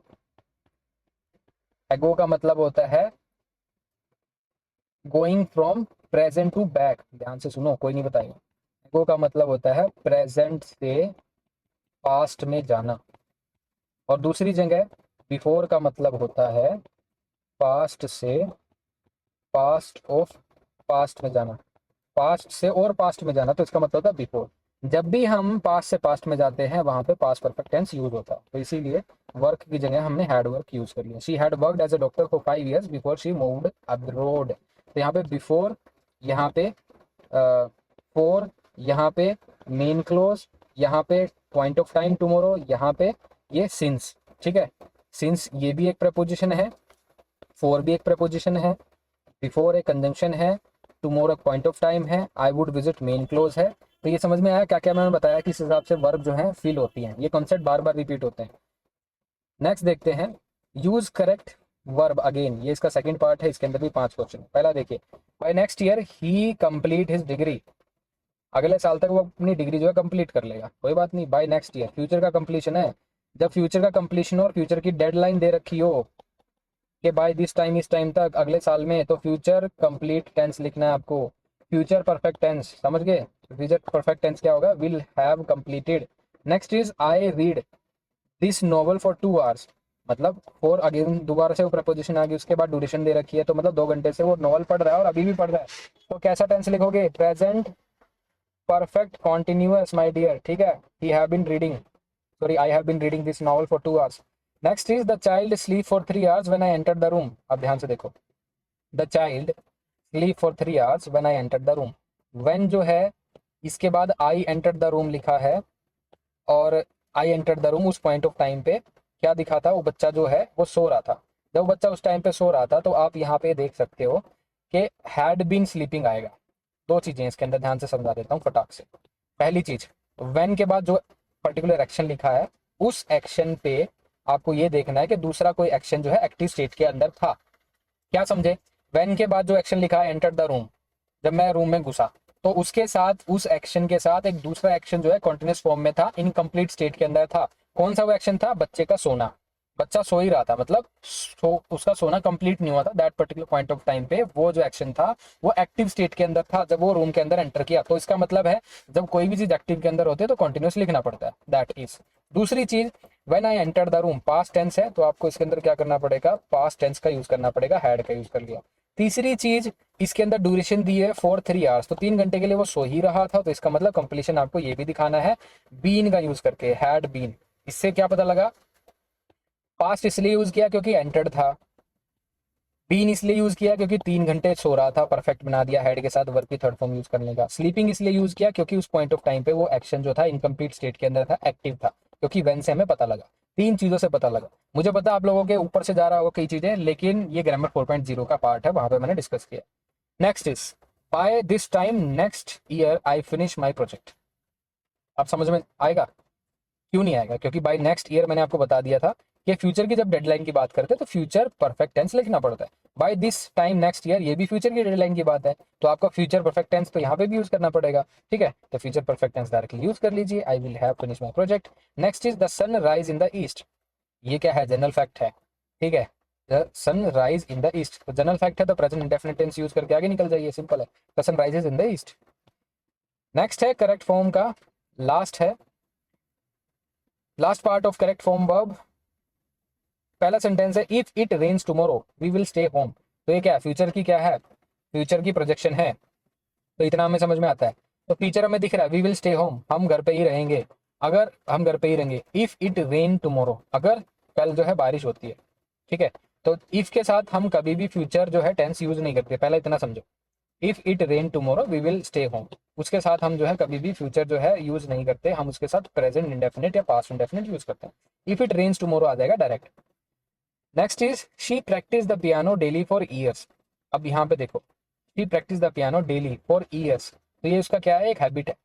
ये क्या है? एक हैबिट है। वो जो है पियानो की प्रैक्टिस कर रही है बहुत सालों से। जब हम किसी हैबिट के बारे में बता रहे हो तो हम यहाँ पे ये भी बता सकते हैं she has been practising the piano for years. दो चीजें, तो सालों सालों से वो प्रैक्टिस कर रही है और अभी भी कर रही है, तो इसके अंदर हम क्या करेंगे? वो एक्शन जो है कई सालों से जो है कंप्लीट हो चुका है। सपोज 5 साल से प्रैक्टिस कर रही है, तो 5 साल का कंप्लीशन दिखाने के लिए हमने क्या किया? हैज के साथ बीन लगा दिया, मतलब ये हो गया परफेक्ट टेंस। और अभी भी प्रैक्टिस कर रही है तो उसके लिए हमने कॉन्टिन्यूस टेंस यहाँ पे कर दिया, तो ये प्रेजेंट परफेक्ट कॉन्टिन्यूस टेंस बन गया। नेक्स्ट है they build a new house next year. अब इसके अंदर बिल्ड आपको वर्ब फिल करनी है। नेक्स्ट ईयर जो है वो अपना घर बना लेंगे। अब इसमें फ्यूचर कंप्लीशन की बात नहीं हो रही है कि इस टाइम तक बना लेंगे, लेकिन उनमें बात की है कि नेक्स्ट ईयर तक बना लेंगे, लेकिन किस टाइम तक बना लेंगे ये श्योर नहीं है। तो जब श्योर नहीं हो तो आप सिंपल फ्यूचर टेंस का यूज कीजिए, they build a new house next year, खत्म। आगे समझ में नहीं आया? कोई बात नहीं। ग्रामर 4.0 बहुत इंपॉर्टेंट है, छोटी छोटी बातें मैंने इसके अंदर डिस्कस की हैं। हर एक पर्टिकुलर टॉपिक को मैंने मॉड्यूल के अंदर डिस्कस किया है। टॉपिक वाइज प्रैक्टिस के लिए आपको ढेर सारे क्वेश्चन मिल जाएंगे। टॉपिक वाइज PYQ का कंपाइलेशन मिलेगा, चाहे वो सिविल सर्विस की बात हो, चाहे वो इंडियन फॉरेस्ट सर्विस के एग्जाम्स की बात हो, चाहे वो इंडियन इकोनॉमिक सर्विस के एग्जाम्स की बात हो। यहाँ पे जितने भी ग्रामर के क्वेश्चन आए हैं सबको उठाया मैंने, और स्टेट PCS के क्वेश्चन को भी, जिसमें कंपल्सरी पेपर होता है, उसके क्वेश्चंस को भी मैंने उठाया है, PYQ में कंपाइल किया है। आप उनको डायरेक्ट सोल्व कर सकते हो और ऑलरेडी मैंने उनको सॉल्यूशन दे रखा है। अब आते हैं प्रेपोजिशंस पे। ठीक है, चलिए प्रेपोजिशन के कुछ क्वेश्चन करते हैं। पहला क्वेश्चन आपके सामने है, he is fond dash sweet. देखो प्रेपोजिशन ढेर सारी होती है और प्रेपोजिशन कभी भी स्टैटिक नहीं होती। According to the context of the given statement वो चेंज हो जाती है, जो भी प्रेपोजिशन उसके अंदर है। तो प्रेपोजिशन को कभी भी याद मत करना कि यहाँ पे इनी आएगा, यहाँ पे ओवर आएगा, यहाँ पे ऑफ आएगा, यहाँ पे फ्रॉम आएगा, यहाँ पे सिंस आएगा। प्रेपोजिशन का रोल्स जो है बदल जाता है विद कॉन्टेक्स्ट। कभी भी it does not remain same, वो कभी भी सेम नहीं रहेगी। It changes with context. तो पहला क्वेश्चन है, he is fond dash sweet. The fond verb है, जनरली इसके साथ हम ऑफ प्रेपोजिशन का ही यूज करते हैं, तो आप यहाँ पे ऑफ लिखिएगा। उसके बाद शी इज गुड, अब देखिए गुड, अब यहाँ पे एट भी लिख सकते हो। She is good at playing chess, अगर यहाँ पे आप she is good in playing chess, आपके ढेरों आइडियाज आएंगे दिमाग में। जब आप गुड एट, ये सिंपल इनका कॉम्बिनेशन होता है, good at playing something, right. We depend dash you for support. We depend, depend का मतलब है होता है आप किसी पे निर्भर हो। जब आप निर्भर हो तो यहाँ पे हम जनरली कौन सी ऑन प्रेपोजिशन का यूज करते हैं, ठीक है। इसके बाद आता है ही कंपनसेटेड। कंपनसेट करना किसी चीज के लिए, तो यहाँ पे जनरली हम फॉर प्रेपोजिशन का यूज करते हैं, ठीक है। He compensated her for the loss. Next is he accuse. Accuse मतलब किसी के लिए गुनहगार, तो उस पे वो आरोप लगाए हैं। He is accuse, accuse of what. तो आप जब यहाँ पे व्हाट से क्वेश्चन करोगे तो ऑफ से आपको आंसर आ जाएगा, of theft. Next is the dog jumped the wall. Jumped the wall, on the wall या ओवर द वॉल, दीवार के ऊपर से जो है डॉग जो है उसने जंप किया। तो यहाँ पे आपको देखना पड़ेगा ओवर द वॉल है, यहाँ पे आप ओवर द वॉल यूज कर सकते हो। She survived dash airport, sorry she arrived dash the airport late. Arrived किसी जगह पे आना, तो आना वहां पे एट का यूज कीजिए। शी अडिक्टेड, अडिक्टेड एट इन नहीं होगा, ऑफ होता है जनरली, या फिर टू होता है। She is addicted to smoking, ठीक है। Addicted to someone, addicted of something, ठीक है। Next is the patient is confident of his recovery, right. Next आ जाएगा आपका he is interested in photography. किसी चीज में इंटरेस्ट रखना, इन रखते हैं। तो ये आपके सामने यहाँ पे कुछ टिप्स भी हैं, ठीक है। There are certain tips in front of you, जहाँ पे यहाँ पे लिखा हुआ है कि for preposition after verbs and adjective focus on memorising common pairs as fixed expression, जैसे addicted to, confident of, interested in, ये फिक्स्ड एक्सप्रेशन होते हैं। Next is the boy fell the river. Fell into the river होता है, ठीक है, fell into the river. Next is he is eligible for scholarship, he agreed to my proposal, ठीक है। तो ये हो गया। इसके बाद there is a tip that you need to memorise verb और प्रपोजिशन एंड एडजेक्टिव प्रपोजिशन का कॉम्बिनेशन होता है थ्रू डेली प्रैक्टिस, जैसे make mental association to remember pairs like agree to, eligible for और fall into. Now coming to a very important topic that is transformation of sentences, जिसमें आपको simple से compound या फिर complex के अंदर change करने के लिए बोला जाएगा। पहला सेंटेंस है इसके अंदर, the old man was honest everyone respected him. ये जो क्वेश्चंस आप देख रहे हो स्ट्रिक्टली बेस्ड हैं पीवाईक्यू पे, इसी लेवल के क्वेश्चन आएंगे, इतने ही डिफिकल्ट होंगे, इसी टाइप के पूछे गए हैं और इसी टाइप के पूछे जाते रहेंगे। ये क्वेश्चंस बहुत क्रिएटिवली मैंने बनाए हैं, इनको बहुत टाइम लगा है, बहुत एनर्जी लगी है पीपीटी डिजाइन करने में, क्वेश्चन फ्रेम करने में। अब मैं आपको डिलीवर कर रहा हूँ, so it took me more than 10 days to prepare this. So आप लोगों के लिए मैं 10 दिन के लिए ये काम किया है, तो इसका मतलब ये है कि आपको मैंने सही चीज़ें डिलीवर की है। अगर सही चीज़ डिलीवर की है और आपको फायदा मिल रहा है, तो try to basically share this videos, like this videos and comment on this, right. इतना ही आप लोगों का साथ जो है वो हमारे लिए बहुत ज़्यादा है। अगर आप ये चीज़ कर रहे हो तो it will also help us to grow in future and we would be able to share और reach to the right audience. सही लोगों तक भी हम भी पहुंच पाएंगे और उन तक भी हम ये इंक्लूसिव एजुकेशन जो है प्रोवाइड कर पाएंगे। तो this is also our aim. Next is the old man was honest everyone respected him. आपको क्या करना है भाई, सिंपल सेंटेंस के अंदर ये चेंज करना है। सिंपल सेंटेंस क्या होता है, सिंपल सेंटेंस इसके अंदर एक सब्जेक्ट हो, एक वर्ब हो और एक ऑब्जेक्ट हो, कोई भी उसके अंदर कंजंक्शन ना हो और एक से ज्यादा सब्जेक्ट ना हो, ठीक है। इसके अंदर क्या है, द ओल्ड मैन एक सब्जेक्ट है, एवरीवन एक सब्जेक्ट है, दो सब्जेक्ट होगी इसके अंदर, ठीक है। और वर्ब कितनी होगी, वॉज यहाँ पे एक वर्ब है, रिस्पेक्टेड एक वर्ब, दो वर्ब होगी। तो अब आपको क्या करना है, सिंपल सेंटेंस के अंदर करना है। सिंपल सेंटेंस के अंदर करने के कई तरीके होते हैं, या तो आप नाउन क्लोज बना दीजिए, या फिर आप एडजेक्टिव क्लोज बना दीजिए, या फिर आप उसको एडवर्ब क्लोज बना दीजिए, जो आपका मन करे, या फिर प्रेपोजिशन फ्रेज के अंदर कन्वर्ट कीजिए, जो भी आपको ठीक लगता है वो कीजिए। इसके अंदर जो हमने किया है, हमने इसको everyone respected the old man एक ही चीज के अंदर हमने इसमें डाल दिया, ठीक है।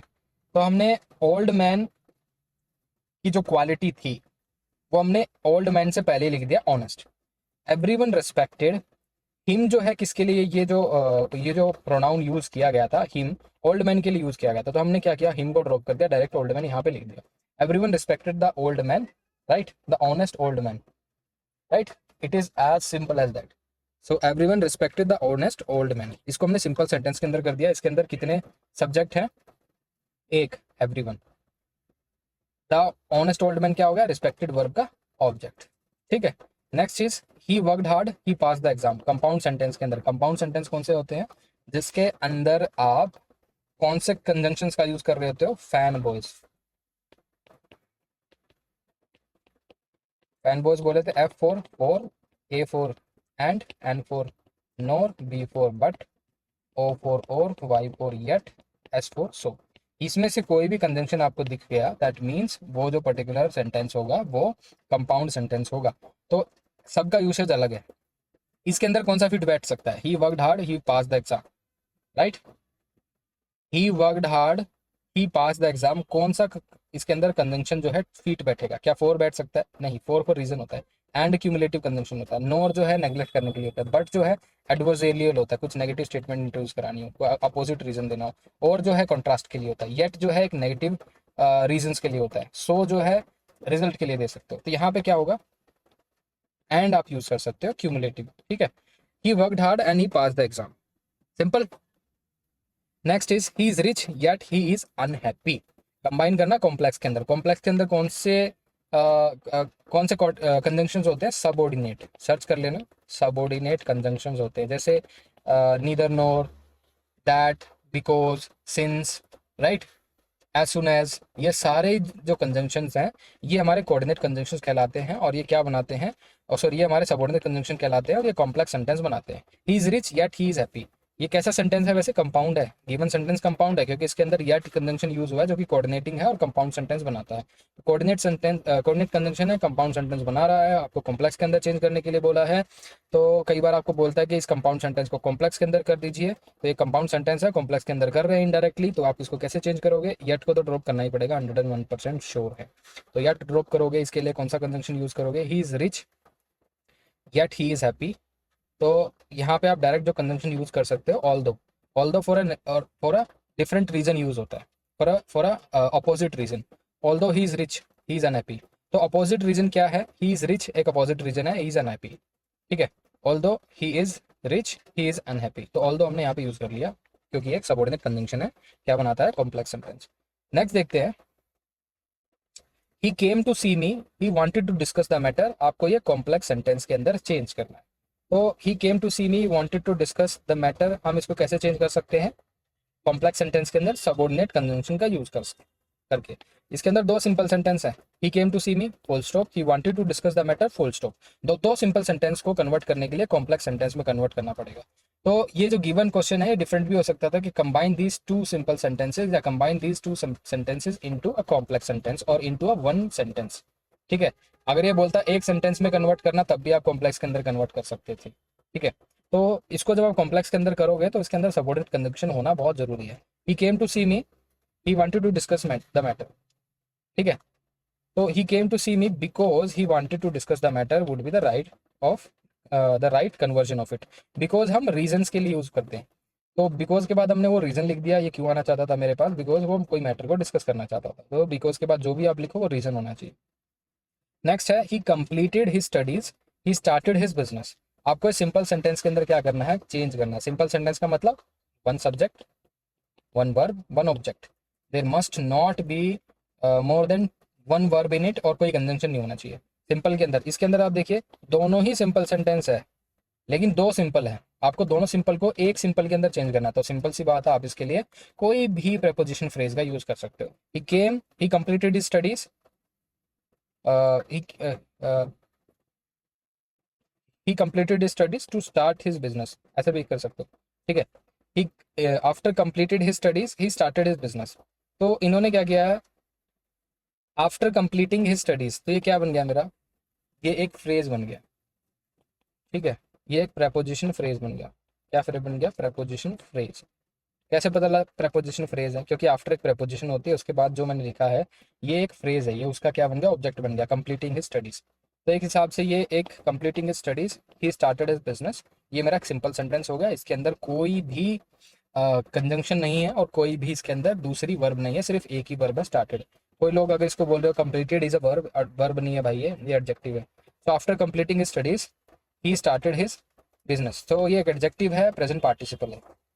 आगे समझ में? तो tip is look for ways to combine sentences using conjunction and but और फॉर कंपाउंड सेंटेंसेस और सबऑर्डिनेट कंजंक्शंस जैसे because although when for complex. तो कॉम्प्लेक्स सेंटेंस में जब आप चेंज करोगे तो बिकॉज ऑल्दो और व्हेन का यूज कीजिएगा। और जब आप कंपाउंड सेंटेंसेस में यूज करें चेंज करने की तो एंड बट और का यूज कीजिएगा। नेक्स्ट आते हैं सिंपल, कंपाउंड और कॉम्प्लेक्स सेंटेंस के अंदर चेंज करना है इसमें। तो आपके सामने है ही इज ऑनेस्ट फर्स्ट, और ही is honest, he is trustworthy. बोला क्या आपको किसके अंदर चेंज करना, इसके अंदर कुछ लिखा ही नहीं हुआ चेंज किसके अंदर करना। नोवेयर इट इज मेंशन्ड कि किसके अंदर ये चेंज करना है। Since no particular direction is given to change इधर इन सिंपल कॉम्प्लेक्स कमांड, जिसमें आपका मन करे उसमें चेंज कर सकते हो। जैसे पहले वाला सेंटेंस है, he is honest but he and he is trustworthy.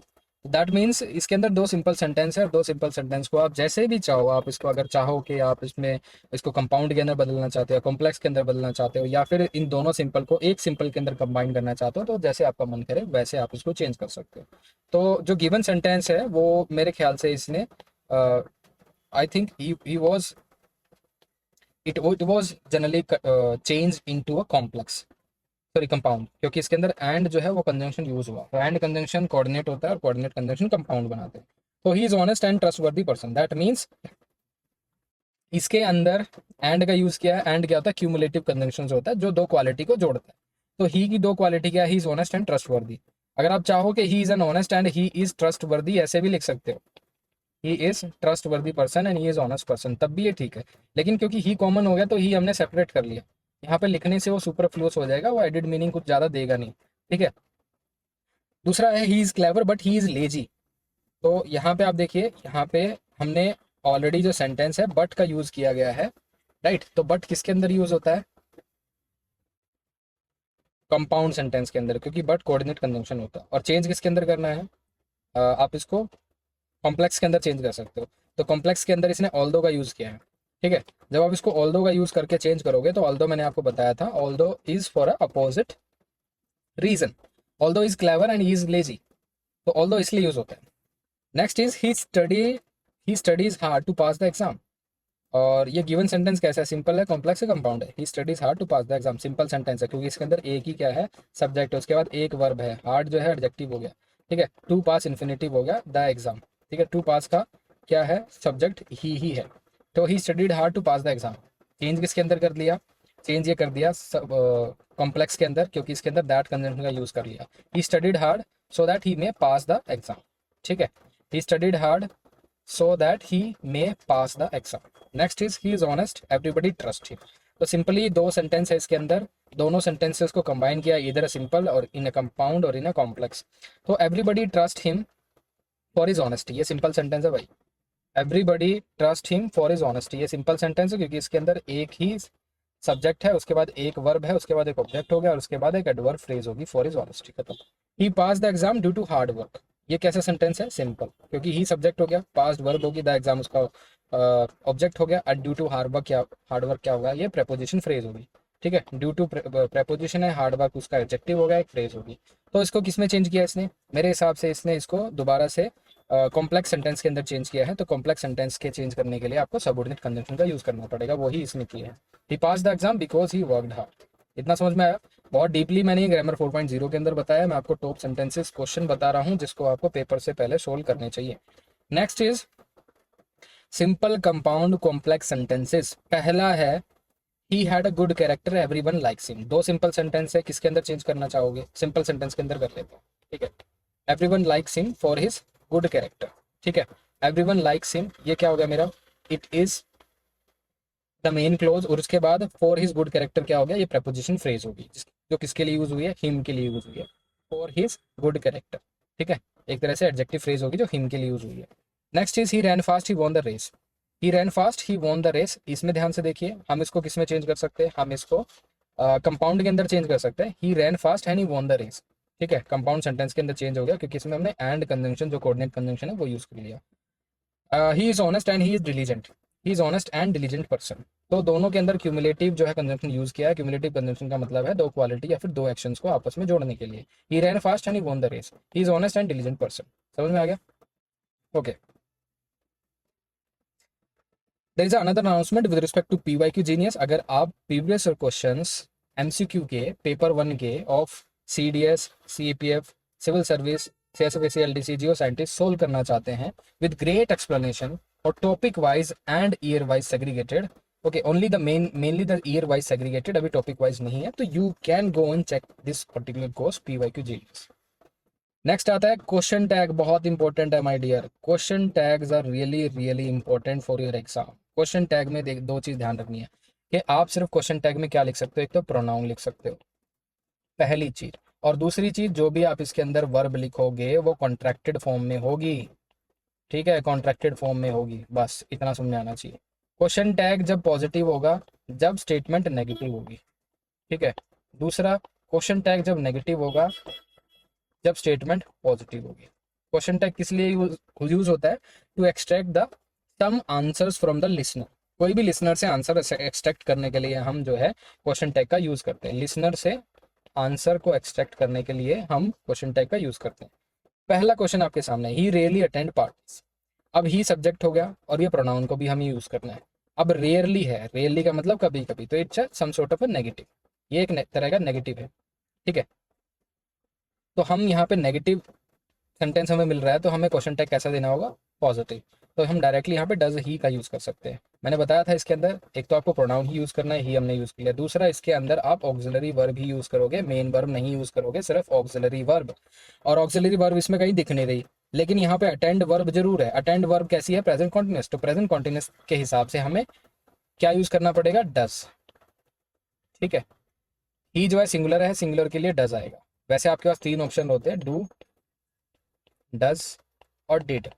ये तीनों फॉर्म आप यूज कर सकते हो किसके अंदर? क्वेश्चन टैग के अंदर। लेकिन depending upon the pronoun itself, जो प्रोनाउन आप लेने वाले हो, एक तो उस पर डिपेंड करेगा, दूसरा उसके अंदर टेंस जो दिया गया। टेंस इसमें प्रेजेंट इंडेफिनिट टेंस है, तो आप डू और डज में से ही यूज कर सकते थे।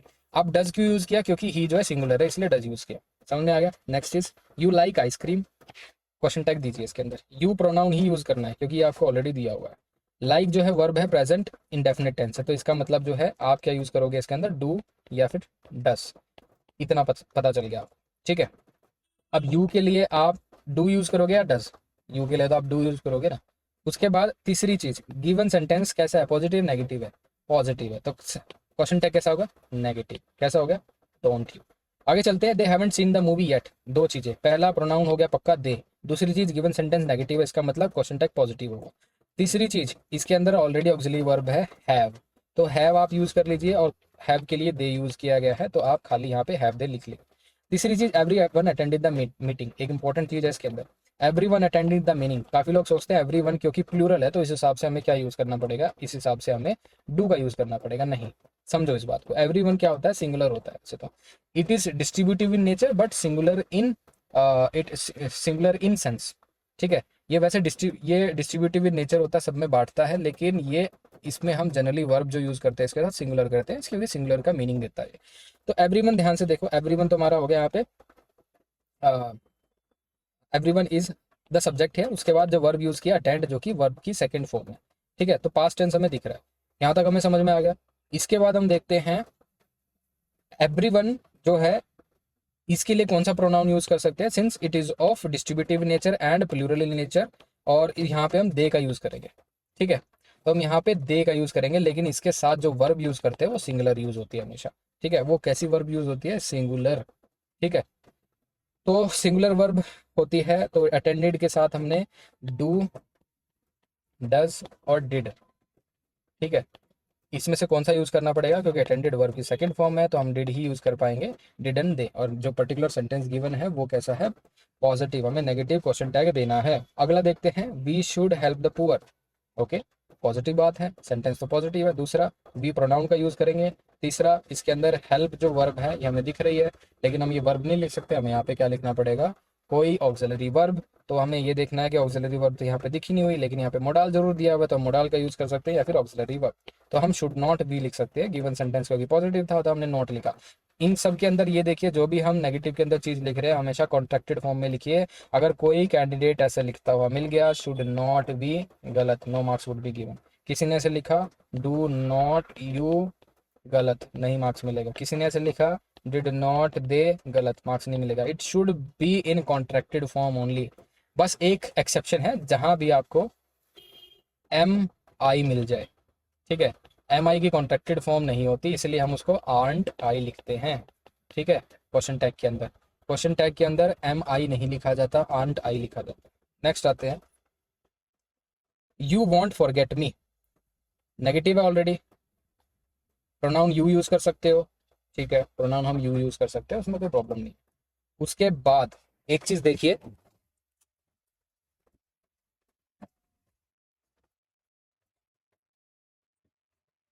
ओके, उसके बाद हमें ये जरूर दिख रहा है नेगेटिव है, यू उसके अंदर प्रोनाउन है वो यूज करना है, और इसके अंदर जो वर्ब है फॉरगेट यूज हुआ है, ठीक है। यू वॉन्ट फॉरगेट मी, वो हमें समझ में आता है, लेकिन वुड नॉट भी तो यूज हुआ है, राइट। वॉन्ट का मतलब क्या होता है, वॉन्ट, वॉन्ट का मतलब होता है विल नॉट, वैसे तो इसकी कॉन्ट्रैक्टेड फॉर्म है ये, समझ जाओ आप। विल नॉट की कॉन्ट्रैक्टेड फॉर्म वॉन्ट होती है, समझ गए। तो इसकी कॉन्ट्रैक्टेड फॉर्म यूज की गई विल नॉट की।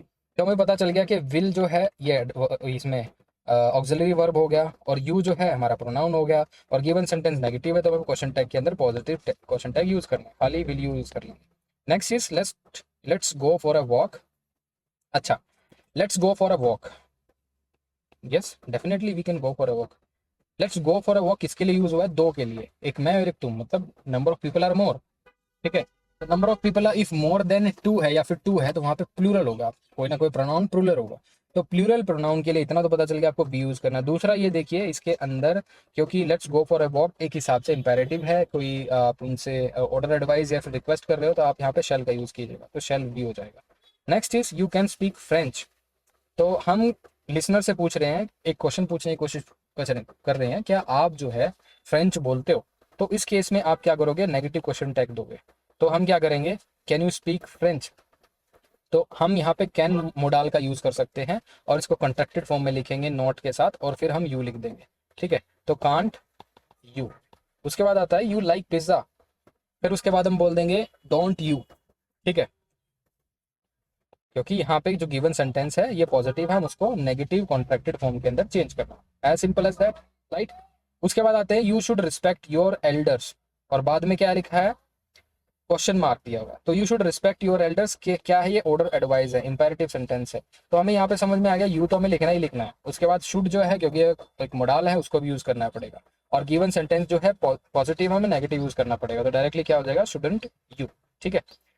लास्ट आते हैं क्वेश्चन टैग का, इट्स अ ब्यूटीफुल डे, ठीक है, पॉजिटिव स्टेटमेंट है, इट प्रोनाउन है वो यूज कर सकते हैं, राइट। और इसके साथ इज भी दिया हुआ है, ये इट्स का मतलब क्या होता है, इट इज, इसका मतलब ये होता है, तो इसके मतलब इज जो है ये हमारी ऑक्सिलरी वर्ब होगी, तो इज का यूज करेंगे और इट का यूज करेंगे जो प्रोनाउन गिवन है, लेकिन नेगेटिवली यूज करेंगे इसको क्योंकि गिवन सेंटेंस पॉजिटिव है, तो इजंट इट लिख देंगे। दे विल कम, बहुत आसान है, विल हमें दिख ही गया ऑक्सिलरी वर्ब है, दे हमारा प्रोनाउन हो ही गया और पॉजिटिव है, तो हम क्या लिख देंगे, direct want they. He doesn't like noisy places, तो यहाँ पे समझ में आता है ही हमारा प्रोनाउन हो ही गया, और इसके साथ डज ऑलरेडी यूज किया गया है ऑक्सिलरी वर्ब, लेकिन नेगेटिव यहाँ पे यूज कर ही लिया है, तो इसका मतलब क्वेश्चन टैग पॉजिटिव होगा, तो खाली डज ही लिख दोगे तो काम चल जाएगा, ठीक है। तो this is all in question tag. इसके बाद जो है हमारा अफर्मेटिव सेंटेंस आता है, उसको भी डील करते हैं। नेक्स्ट कॉन्सेप्ट है अफर्मेटिव टू नेगेटिव सेंटेंसेस या फिर नेगेटिव टू अफर्मेटिव सेंटेंसेस। जब भी आपको अफर्मेटिव सेंटेंस को नेगेटिव में बदलना है या फिर नेगेटिव को अफर्मेटिव में बदलना है, तो आपको क्या दिमाग में रखना है, पहली चीज there is a tip to it, आपको कन्वर्ट करना है नेगेटिव सेंटेंसेस को अफर्मेटिव में, identifying the negative element first. जो भी नेगेटिव सेंटेंस के अंदर नेगेटिव एलिमेंट दिया है उसको रिप्लेस करना है पॉजिटिव इक्विवेलेंट से, ताकि मीनिंग जो सेंटेंस का सेम रहे, लेकिन बस उसको आप नेगेटिव से अफर्मेटिव में बदल सको। एक सेंटेंस से देखते हैं, he is not as clever as his brother, given sentence कैसा है, नेगेटिव है, इसके अंदर नेगेटिव एलिमेंट कौन सा है, नॉट एज क्लेवर। इसको हम पॉजिटिव में कैसे बदलेंगे, हम यहाँ पे इसका मीनिंग बदल सकते हैं, ठीक है। सिंपल क्या करोगे इस पर्टिकुलर चीज को, his brother is clever than him. अब इससे क्या समझे आप, एक चीज आप इसमें समझो, यहाँ पे he is not as clever his brother था, हमने इसका मीनिंग इंटैक्ट रखा है, लेकिन सिर्फ इसको पॉजिटिव सेंटेंस या फिर अफर्मेटिव सेंटेंस में डाल दिया है। कैसे किया है, ये जो हिज ब्रदर है इसको हमने यहाँ पे सब्जेक्ट ऐसे यूज कर लिया, और जो नेगेटिव जो वर्ब थी इसको हमने ड्रॉप कर दिया, हमने सिंपल ऐसे लिख दिया his brother is clever than him, same meaning है। शुरू में कह रहा था कि वो अपने भाई से क्लेवर नहीं है, और यहाँ पे ये बोल दिया कि his brother is clever than him, same meaning है। सेकंड देखिए, he is not less intelligent then his sister, इस केस के अंदर भी देखिए आप, ही is not less intelligent then his sister, मतलब वो अपनी सिस्टर के इक्वलेंट है, कहने का मतलब तो ये है not less intelligent, okay. He is not less intelligent then his sister, that means वो इक्वली इंटेलिजेंट है अपने सिस्टर के। तो या तो हम ये कर सकते हैं कि हम इसमें इक्वली इंटेलिजेंट वाला केस लगा सकते हैं, that he is as intelligent as his sister. तो एज इंटेलिजेंट एज जो होता है ये पॉजिटिव डिग्री होता है, इसमें हम क्या करते हैं, इक्वालिटी जनरेट करने के लिए दो के बीच में हम पॉजिटिव डिग्री का यूज करते हैं, एज इंटेलिजेंट एज, ये वाला structure, as dash as, as के बाद कोई एडजेक्टिव लिखोगे, फिर कोई एडजेक्टिव एज लिखोगे, तो it is a positive degree. Third is he never tells a lie, he never tells a lie, ये आपको किस में चेंज करना है, पॉजिटिव के अंदर, ये दिया हुआ किसके अंदर है, negative. Never tells a lie, that means वो कभी झूठ नहीं बोलता, तो हम यहाँ पे ऐसे सिंपली बोल सकते हैं ही ऑलवेज टेल्स व्हाट, ट्रुथ, तो ये भी आपका ठीक हो गया। Next is he is not without friend, हम इसको ये भी लिख सकते हैं, नॉट विदाउट है ना, जो आप इस नॉट विदाउट को आप चेंज कर सकते हो, आप डायरेक्टली लिख लिए ही हैज फ्रेंड्स, खत्म, राइट। तो सिंपल ये भी क्या हो गया, उसके दोस्त हैं और वो बिना दोस्तों के नहीं है, तो it has the same meaning. Next is she is not always late, right, she is not always late, that means वो कभी लेट नहीं होती, तो हम यहाँ पे लिख सकते हैं she is sometimes on time, हम ये भी लिख सकते हैं she is sometimes on time, इसका मतलब है कभी वो टाइम पे आती है, कभी वो नहीं आती है। और यहाँ पे लिखा है she is not always late, that means वो कभी टाइम पे भी आती है और हमेशा लेट भी नहीं होती। नेक्स्ट टाइप है इसी का अफर्मेटिव नेगेटिव सेंटेंस का, she did not fail to notice. अब इस नेगेटिव सेंटेंस को हम कैसे अफर्मेटिव या फिर पॉजिटिव के अंदर चेंज कर सकते हैं, प्रोवाइडेड हम मीनिंग ना चेंज कर रहे हो, तो हम डायरेक्टली लिख देंगे शी नोटिस्ड, खत्म, शी नोटिस्ड हिम।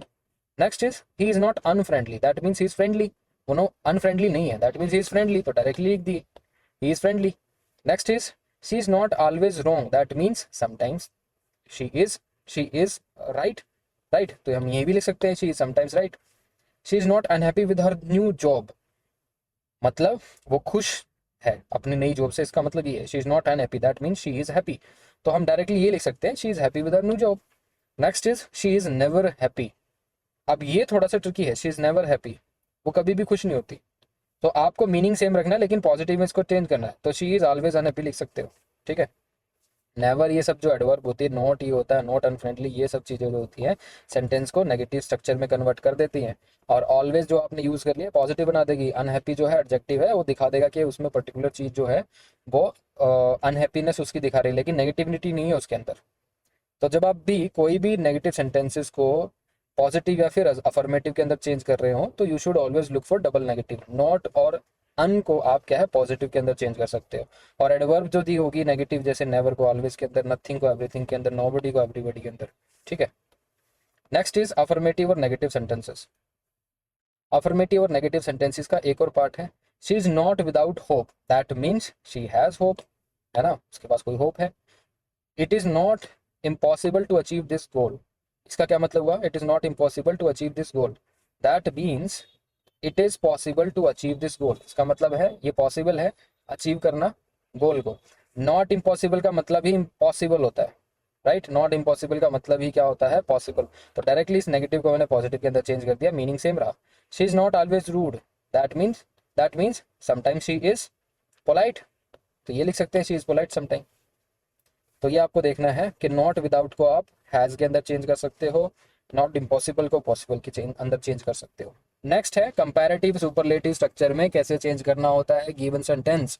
सपोज आपको एक सेंटेंस दे दिया, she is the faster runner in her team, ये वैसे दिया हुआ कैसा सेंटेंस है, सुपरलेटिव डिग्री के अंदर है, आप इसको चेंज किसके अंदर कर रहे हो, कंपैरेटिव के अंदर, चलो चेंज करो। जब आप कंपैरेटिव के अंदर चेंज करोगे, एक चीज आपको ये देखना है कि आप कंपैरेटिव डिग्री का यूज करोगे, और दूसरा कंपैरिजन के लिए एक कंजंक्शन का यूज करोगे देन, जो कि कंजंक्शन ऑफ अ कंपैरिजन है, बस।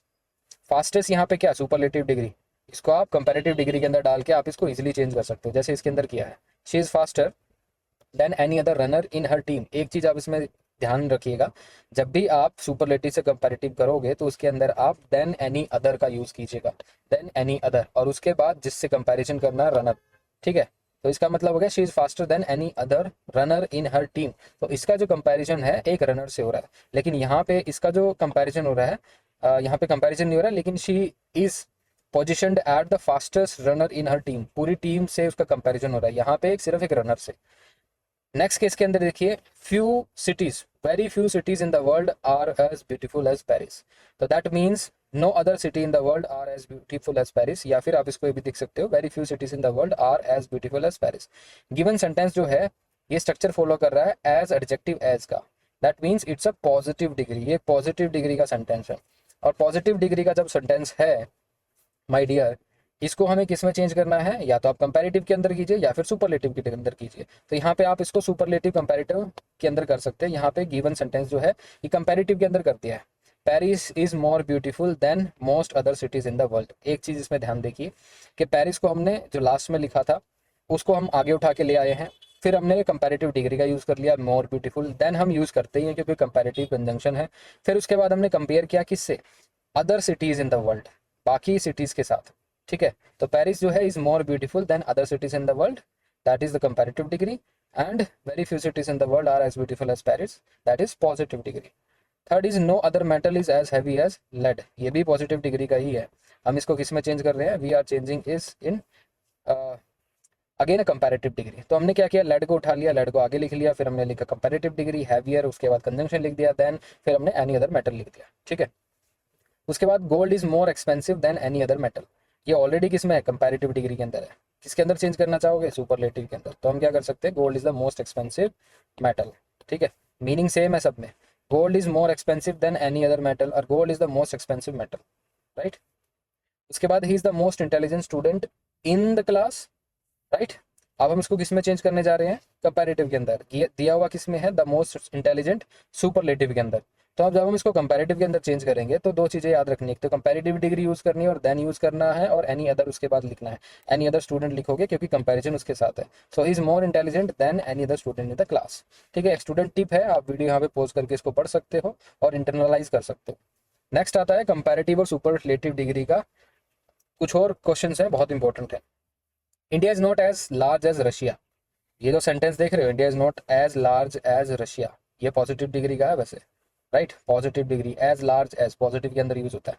और चेंज किसके अंदर किया है, ये चेंज किया है आपका कंपैरेटिव के अंदर कि Russia is larger than India, Russia जो है लार्जर है इंडिया से। और यहाँ पे हमने बोला India is not as large as Russia, that means Russia जितना जो है इंडिया लार्ज नहीं है।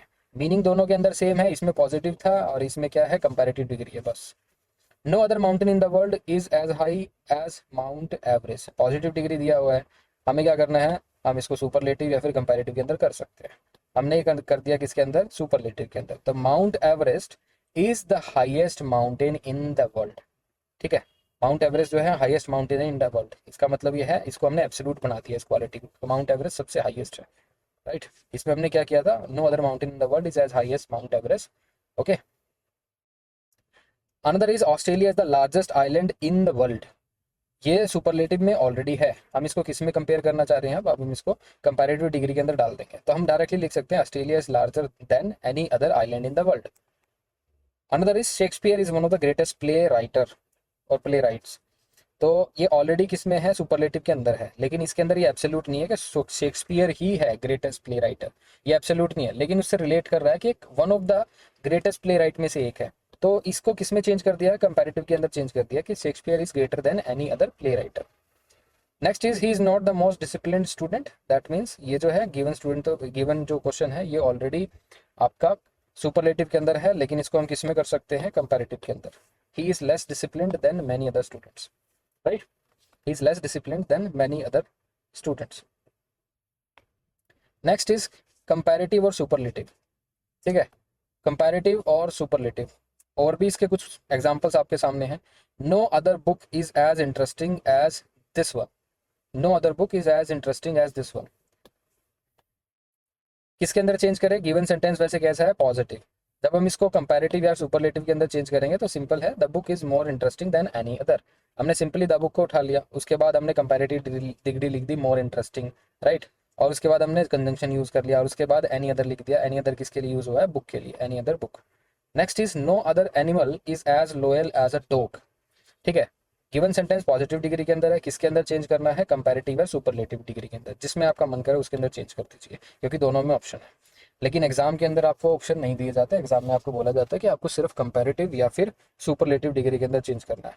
तो गिवन क्या है, ऑलरेडी पॉजिटिव डिग्री के अंदर है, आप इसको किसके अंदर चेंज कर रहे हो, कंपैरेटिव के अंदर। सो आपने क्या किया, अ डॉग को उठाया, उसके बाद आपने कंपैरेटिव डिग्री का यूज किया, a dog is more loyal than any other animal, ठीक है। उसके बाद Everest is higher than any other peak, ये ऑलरेडी कंपैरेटिव डिग्री है, हम इसको किस में कर सकते हैं, सुपरलेटिव के अंदर। So Everest is the highest peak, इसमें हमने लिख दिया। और स्टूडेंट टिप है आपके सामने, आप इसको वीडियो पॉज करके जो मैंने स्ट्रक्चर बताया है, आप इस स्ट्रक्चर को इस पर्टिकुलर नोट से पढ़ सकते हो, याद कर सकते हो। अगला कॉन्सेप्ट है किसी भी सेंटेंस से जब आप रिमूव करते हो टू को तो सेंटेंस में क्या चेंजेस आते हैं। जैसे क्वेश्चन के समझते हैं, the news is too good to be true. ये जो न्यूज़ है टू गुड है टू बी ट्रू, मतलब इसको यकीन नहीं किया जा सकता। जब आप टू को रिमूव करेंगे तो कुछ ना कुछ आपको इसकी जगह लिखना पड़ेगा।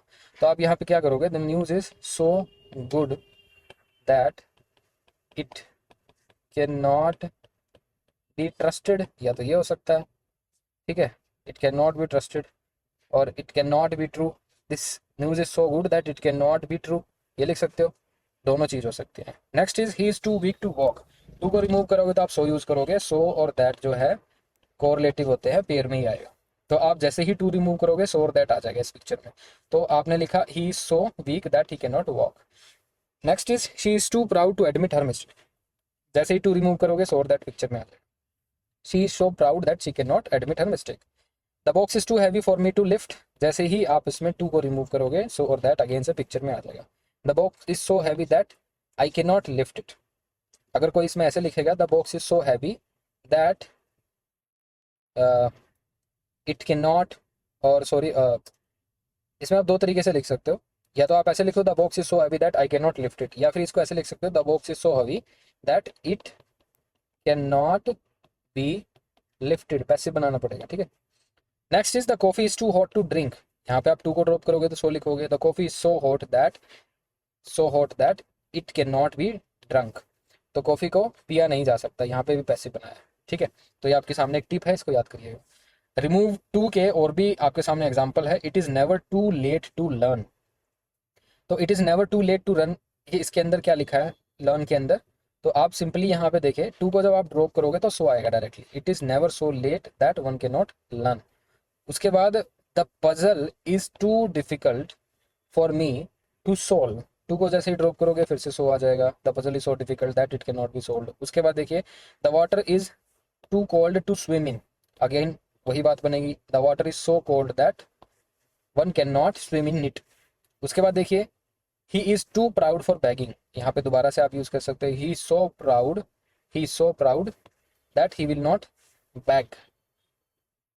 Next is she is too young to travel alone. अगर इसका मतलब नहीं समझ में आया तो बता देता हूँ। He is too proud for begging, वो अपने आप में बहुत ज़्यादा प्राउड फील करता है और वो भीख नहीं मांगेगा। तो यही हमने जो है इस सेंटेंस में बोला है, he is so proud that he will not beg. Next is she is too young to travel alone. She is so young that she can not travel alone. ये सिंपल हो गया और ये आपके सामने टिप्स दे दिए, इनको याद देखते रहिए। उसके बाद आप देखिए रिमूव टू। गिवन सेंटेंस आपके सामने है, he is too proud to accept charity. Too को रिमूव करना है और उसके बाद आपको क्या यूज करना है सो, ठीक है। He is so proud that he will not accept charity. The essay is too long to read in one sitting. ये बहुत आसान है, देखिए the essay is so long that it can not be read in one sitting. यहाँ पे इसको passive बनाया, दोबारा देख लीजिएगा, ये भी पैसिव बनाया। दोबारा देखिए the problem is too complex to be और to solve easily. The problem is so complex that it can not be solve easily. ये इसका आंसर होगा, पैसिव बनाया। ये पैसिव बनाया, पता चल रहा है ना क्यों पैसिव बनाया। इसलिए बनाया है कि उस पर्टिकुलर प्रॉब्लम का डूअर वो नहीं है, it is not a doer. यहाँ पे भी जो इट है ये डूअर नहीं है, ये रिसीवर है, इसलिए इसको पैसिव बनाया। समझ में आ गया, ठीक है। Now here is announcement for CAPA focused paper 1 test series. Paper 1 test series के अंदर देर आर मोर देन 34 और अप टू 40 टेस्ट। बहुत सारे सेक्शनल टेस्ट है इसमें, करंट अफेयर्स के टेस्ट है, टॉपिक वाइज टेस्ट है, फुल लेंथ टेस्ट है। और this is one of the most focused test series where you can go and practice a lot of questions, जबकि आपकी पेपर 1 की प्रिपरेशन में हेल्प कर सकती है। और इसके अंदर एक्सपर्ट सॉल्यूशंस है, सॉल्यूशन बहुत डीप है, सॉल्यूशन बहुत ही एनरिच्ड हैं। सॉल्यूशन ऐसे दिखेंगे आपको कि आपको कई बार किताब भी पढ़ने की जरूरत नहीं पड़ेगी, इतने एक्सटेंसिव सॉल्यूशंस है। अब आते हैं फ्रेजल वर्ब पे। ये बहुत आसान है, इसको मैं बहुत ज़्यादा डिटेल में नहीं बताऊंगा, सिर्फ इसके मीनिंग मैं आपको बता दूंगा और उसके बाद आप सेंटेंस इसके ऊपर एक मीनिंगफुल सेंटेंस बनाइए ताकि इस फ्रेजल वर्ब का जो मीनिंग है वो कन्वे हो सके। ध्यान से देखिए, पहला है call off. The meeting was called off due to heavy rain. तो कॉल ऑफ का मीनिंग पता होता है कि टाल देना है, उस चीज़ को बंद कर देना, वो चीज़ होनी नहीं है इन फ्यूचर। तो इसका एक सेंटेंस बना दिया, the meeting was called off due to heavy rain, break down his car broke down on the motorway. दो चीज़ें हैं इसके अंदर। आप इसका टेंस चेंज कर सकते हो, कोई बात नहीं है। जब आप सेंटेंस में इसको यूज़ करोगे तो फ्रेजल वर्ब का आप टेंस चेंज कर सकते हो, आप इसको past future whatever way you want to use it you can use. Break down his car broke down, set up they plan to set up a new business, put forward she put forward a new proposal at the meeting, run out we have run out of milk। अगर ऐसे sentence आप बना के आओगे आपको आधे number मिलेंगे, क्योंकि ये बहुत छोटे सेंटेंसेस हैं। इन छोटे सेंटेंसेस से मीनिंग बहुत अच्छी तरह कन्वे नहीं होता, आपको कंटेक्स्ट भी देना पड़ेगा। ठीक है, we ran out of milk, बहुत सारे रीजन उसके पीछे डाल सकते हैं। We ran out of milk because of lack of supply from the supply और मैन्युफैक्चरिंग एरियाज, जो भी एरिया है, डेयरी मिल्क है, डेयरीज हैं, वहाँ से सप्लाई नहीं आ रही। तो उसके साथ रीजन भी, उसके साथ कॉन्टेक्स्ट दीजिए ताकि उसको अच्छे से समझा जा सके। नेक्स्ट है bring up, she was brought up by her grand parents, तो उसकी जो परवरिश है उनके ग्रैंड पेरेंट्स ने की। कैरी ऑन, तो you continue with your task, इसका मतलब ये होता है please carry on with your work. Give up का मतलब है छोड़ देना, never give up on your dreams. Hold on का मतलब है पकड़े रहना, please hold on for a moment. Pass away का मतलब है गुजर जाना, his grandfather passed away last night. ठीक है, इसके बाद हम देखते हैं look after, she looks after her young sibling. Look after का मतलब है टेक केयर करना। कम अक्रॉस का I came across an old friend yesterday, मतलब मिलना किसी से। फॉल आउट का मतलब है they fell out over trivial matter. Fall out का मतलब है लड़ाई होना, है ना। Do away with, do away with का मतलब है उससे छुटकारा पाना या फिर उसको बंद कर देना, उसको रिफॉर्म कर देना। The government decided to do away with the old law. Go through का मतलब है उन डिफिकल्टियों से गुजर के जाना। ठीक है, he had to go through a lot of difficulties. आगे देखते हैं टेक ऑफ का मतलब है the plane took off on time, मतलब उड़ जाना जो भी है। पुट ऑफ का मतलब है don't put off till tomorrow but you can do today, कल के लिए मत टालो जो आप आज कर सकते हो। गेट ओवर का मतलब है it took him a long time to get over the illness, मतलब उससे उससे ओवरकम करने में। मेकअप का मतलब है they decided to make up after their argument, समझौता करना मेकअप का मतलब। रन इनटू का मतलब है I ran into an old classmate at the market, मतलब रन इनटू का मतलब है मिलना। नेक्स्ट है blow up, they the old building was blown up, मतलब तोड़ देना। नोएडा के अंदर जो ट्विन टावर गिराए गए थे ऐसे ही। कैचअप का मतलब है the new fashion trend is starting to catch up. Okay, drop off का मतलब है can you drop me off at the station, वहाँ छोड़ के आना। फिल इन द मतलब है please fill in the application form, उसको भरना। गेट अवे का मतलब है लेके भाग जाना। गिव अवे का मतलब है the prizes were given away by the chief guest, देना प्राइजेस को। हैंग अप का मतलब है, हैंग अप का मतलब है लटकाना। ठीक है, बात को भी मतलब काट देना बीच में, कोई फोन आप तो बात कर रहे हो, दे हैंग यू अप। ओके, उसके बाद keep on trying until you succeed, करते रहिए वो काम जब तक आप कामयाब ना होते। ले ऑफ का मतलब है निकालना।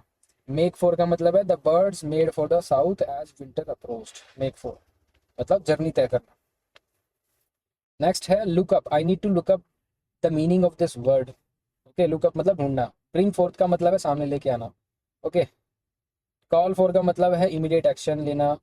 काउंट ऑन का मतलब you can count on me for support, मतलब मुझ पर भरोसा रखना। डील विद का मतलब है उन चीज़ों में आपको काम करना। It he is good eight dealing with difficult customers. आगे आते हैं गेट अलॉन्ग विद का मतलब है उनके साथ चलना। होल्ड बैक का मतलब है उनको रोक के रखना। कीप अप का मतलब है it is hard to keep up, मतलब उन टेक्नोलॉजी से, जो भी नई टेक्नोलॉजी आती है या फिर कोई भी समाज में सोसाइटी के अंदर जो नई चीज़ें आ रही हैं उनके साथ साथ चलना। लेट डाउन का मतलब है do not let me down, गिरने नहीं देना। लिव अप टू का मतलब है he manage to live up to the parents expectation. Phrasal verb में और भी है। लुक इनटू का मतलब है उस मैटर में देखना, इन्वेस्टिगेट करना। पे बैक करना मतलब वापस लौटाना जो पैसा आपने लिया है। स्टैंड बाय का मतलब है वहाँ पे रुकना। टेक ओवर का मतलब है ओवर वहाँ उस पे what do we call it, take over, dominate करना। ठीक है, या फिर उस पोजीशन पे आपने जाके टेक ओवर कर लिया। ठीक है, कई बार हैंड ओवर बोलते हैं, कई बार टेक ओवर कर लेते हैं। टर्न डाउन का मतलब है आपने ठुकरा दिया। गेट रीड ऑफ का मतलब है उससे छुटकारा पाना। लुक फॉरवर्ड टू का मतलब है मिलना इन फ्यूचर। मेक आउट का मतलब है I can't make out what he is saying, मतलब समझ में ना आना। पुल थ्रू का मतलब है he hope she pull through her illness, मतलब उससे जूझ ले। रन ओवर का मतलब है किसी को टक्कर मार के भागना। पुट ऑन का मतलब है पहनना। स्टैंड फॉर का मतलब है खड़े रहना किसी चीज़ के लिए। स्टैंड फॉर, कोई भी आपने चीज़ बोली है उसके लिए आप स्टैंड फॉर करते हो।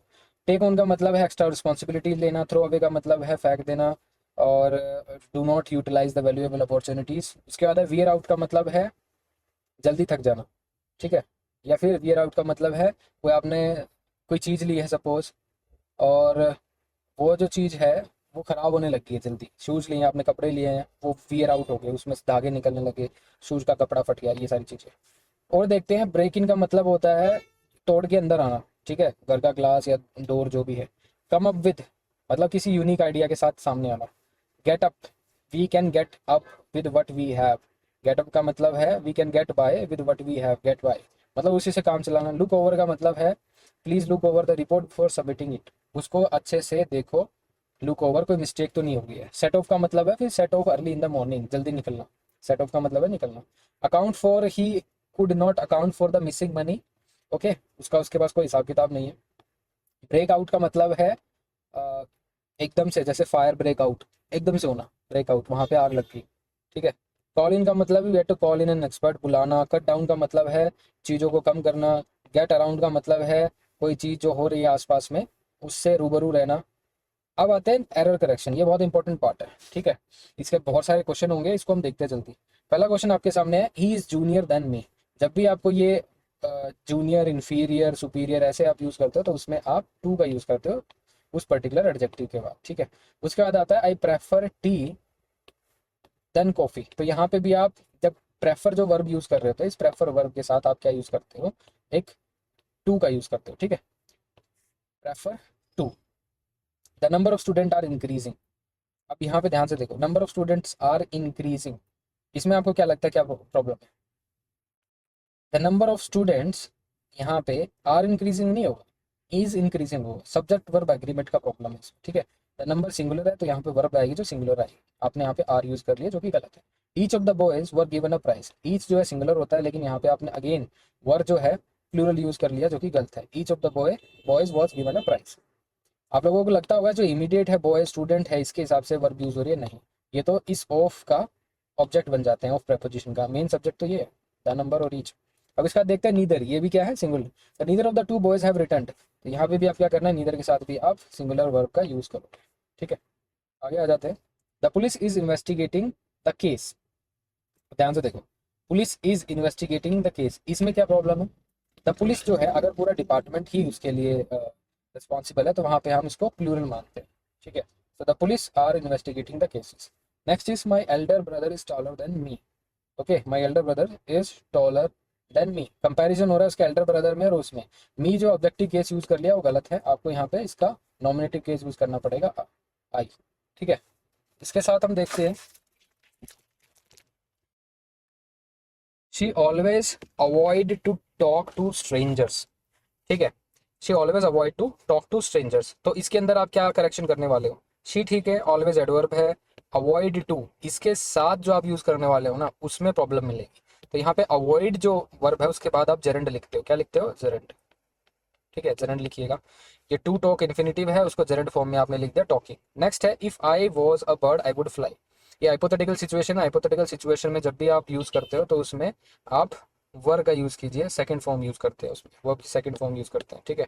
तो आप यहाँ पे आई के साथ क्या लिखोगे, were, a bird I would fly. Next है, despite of the rain we went out. Despite of का मतलब गलत होता है, इंस्पाइट ऑफ होता है, डिस्पाइट के साथ ऑफ नहीं आता, इंस्पाइट ऑफ आता है।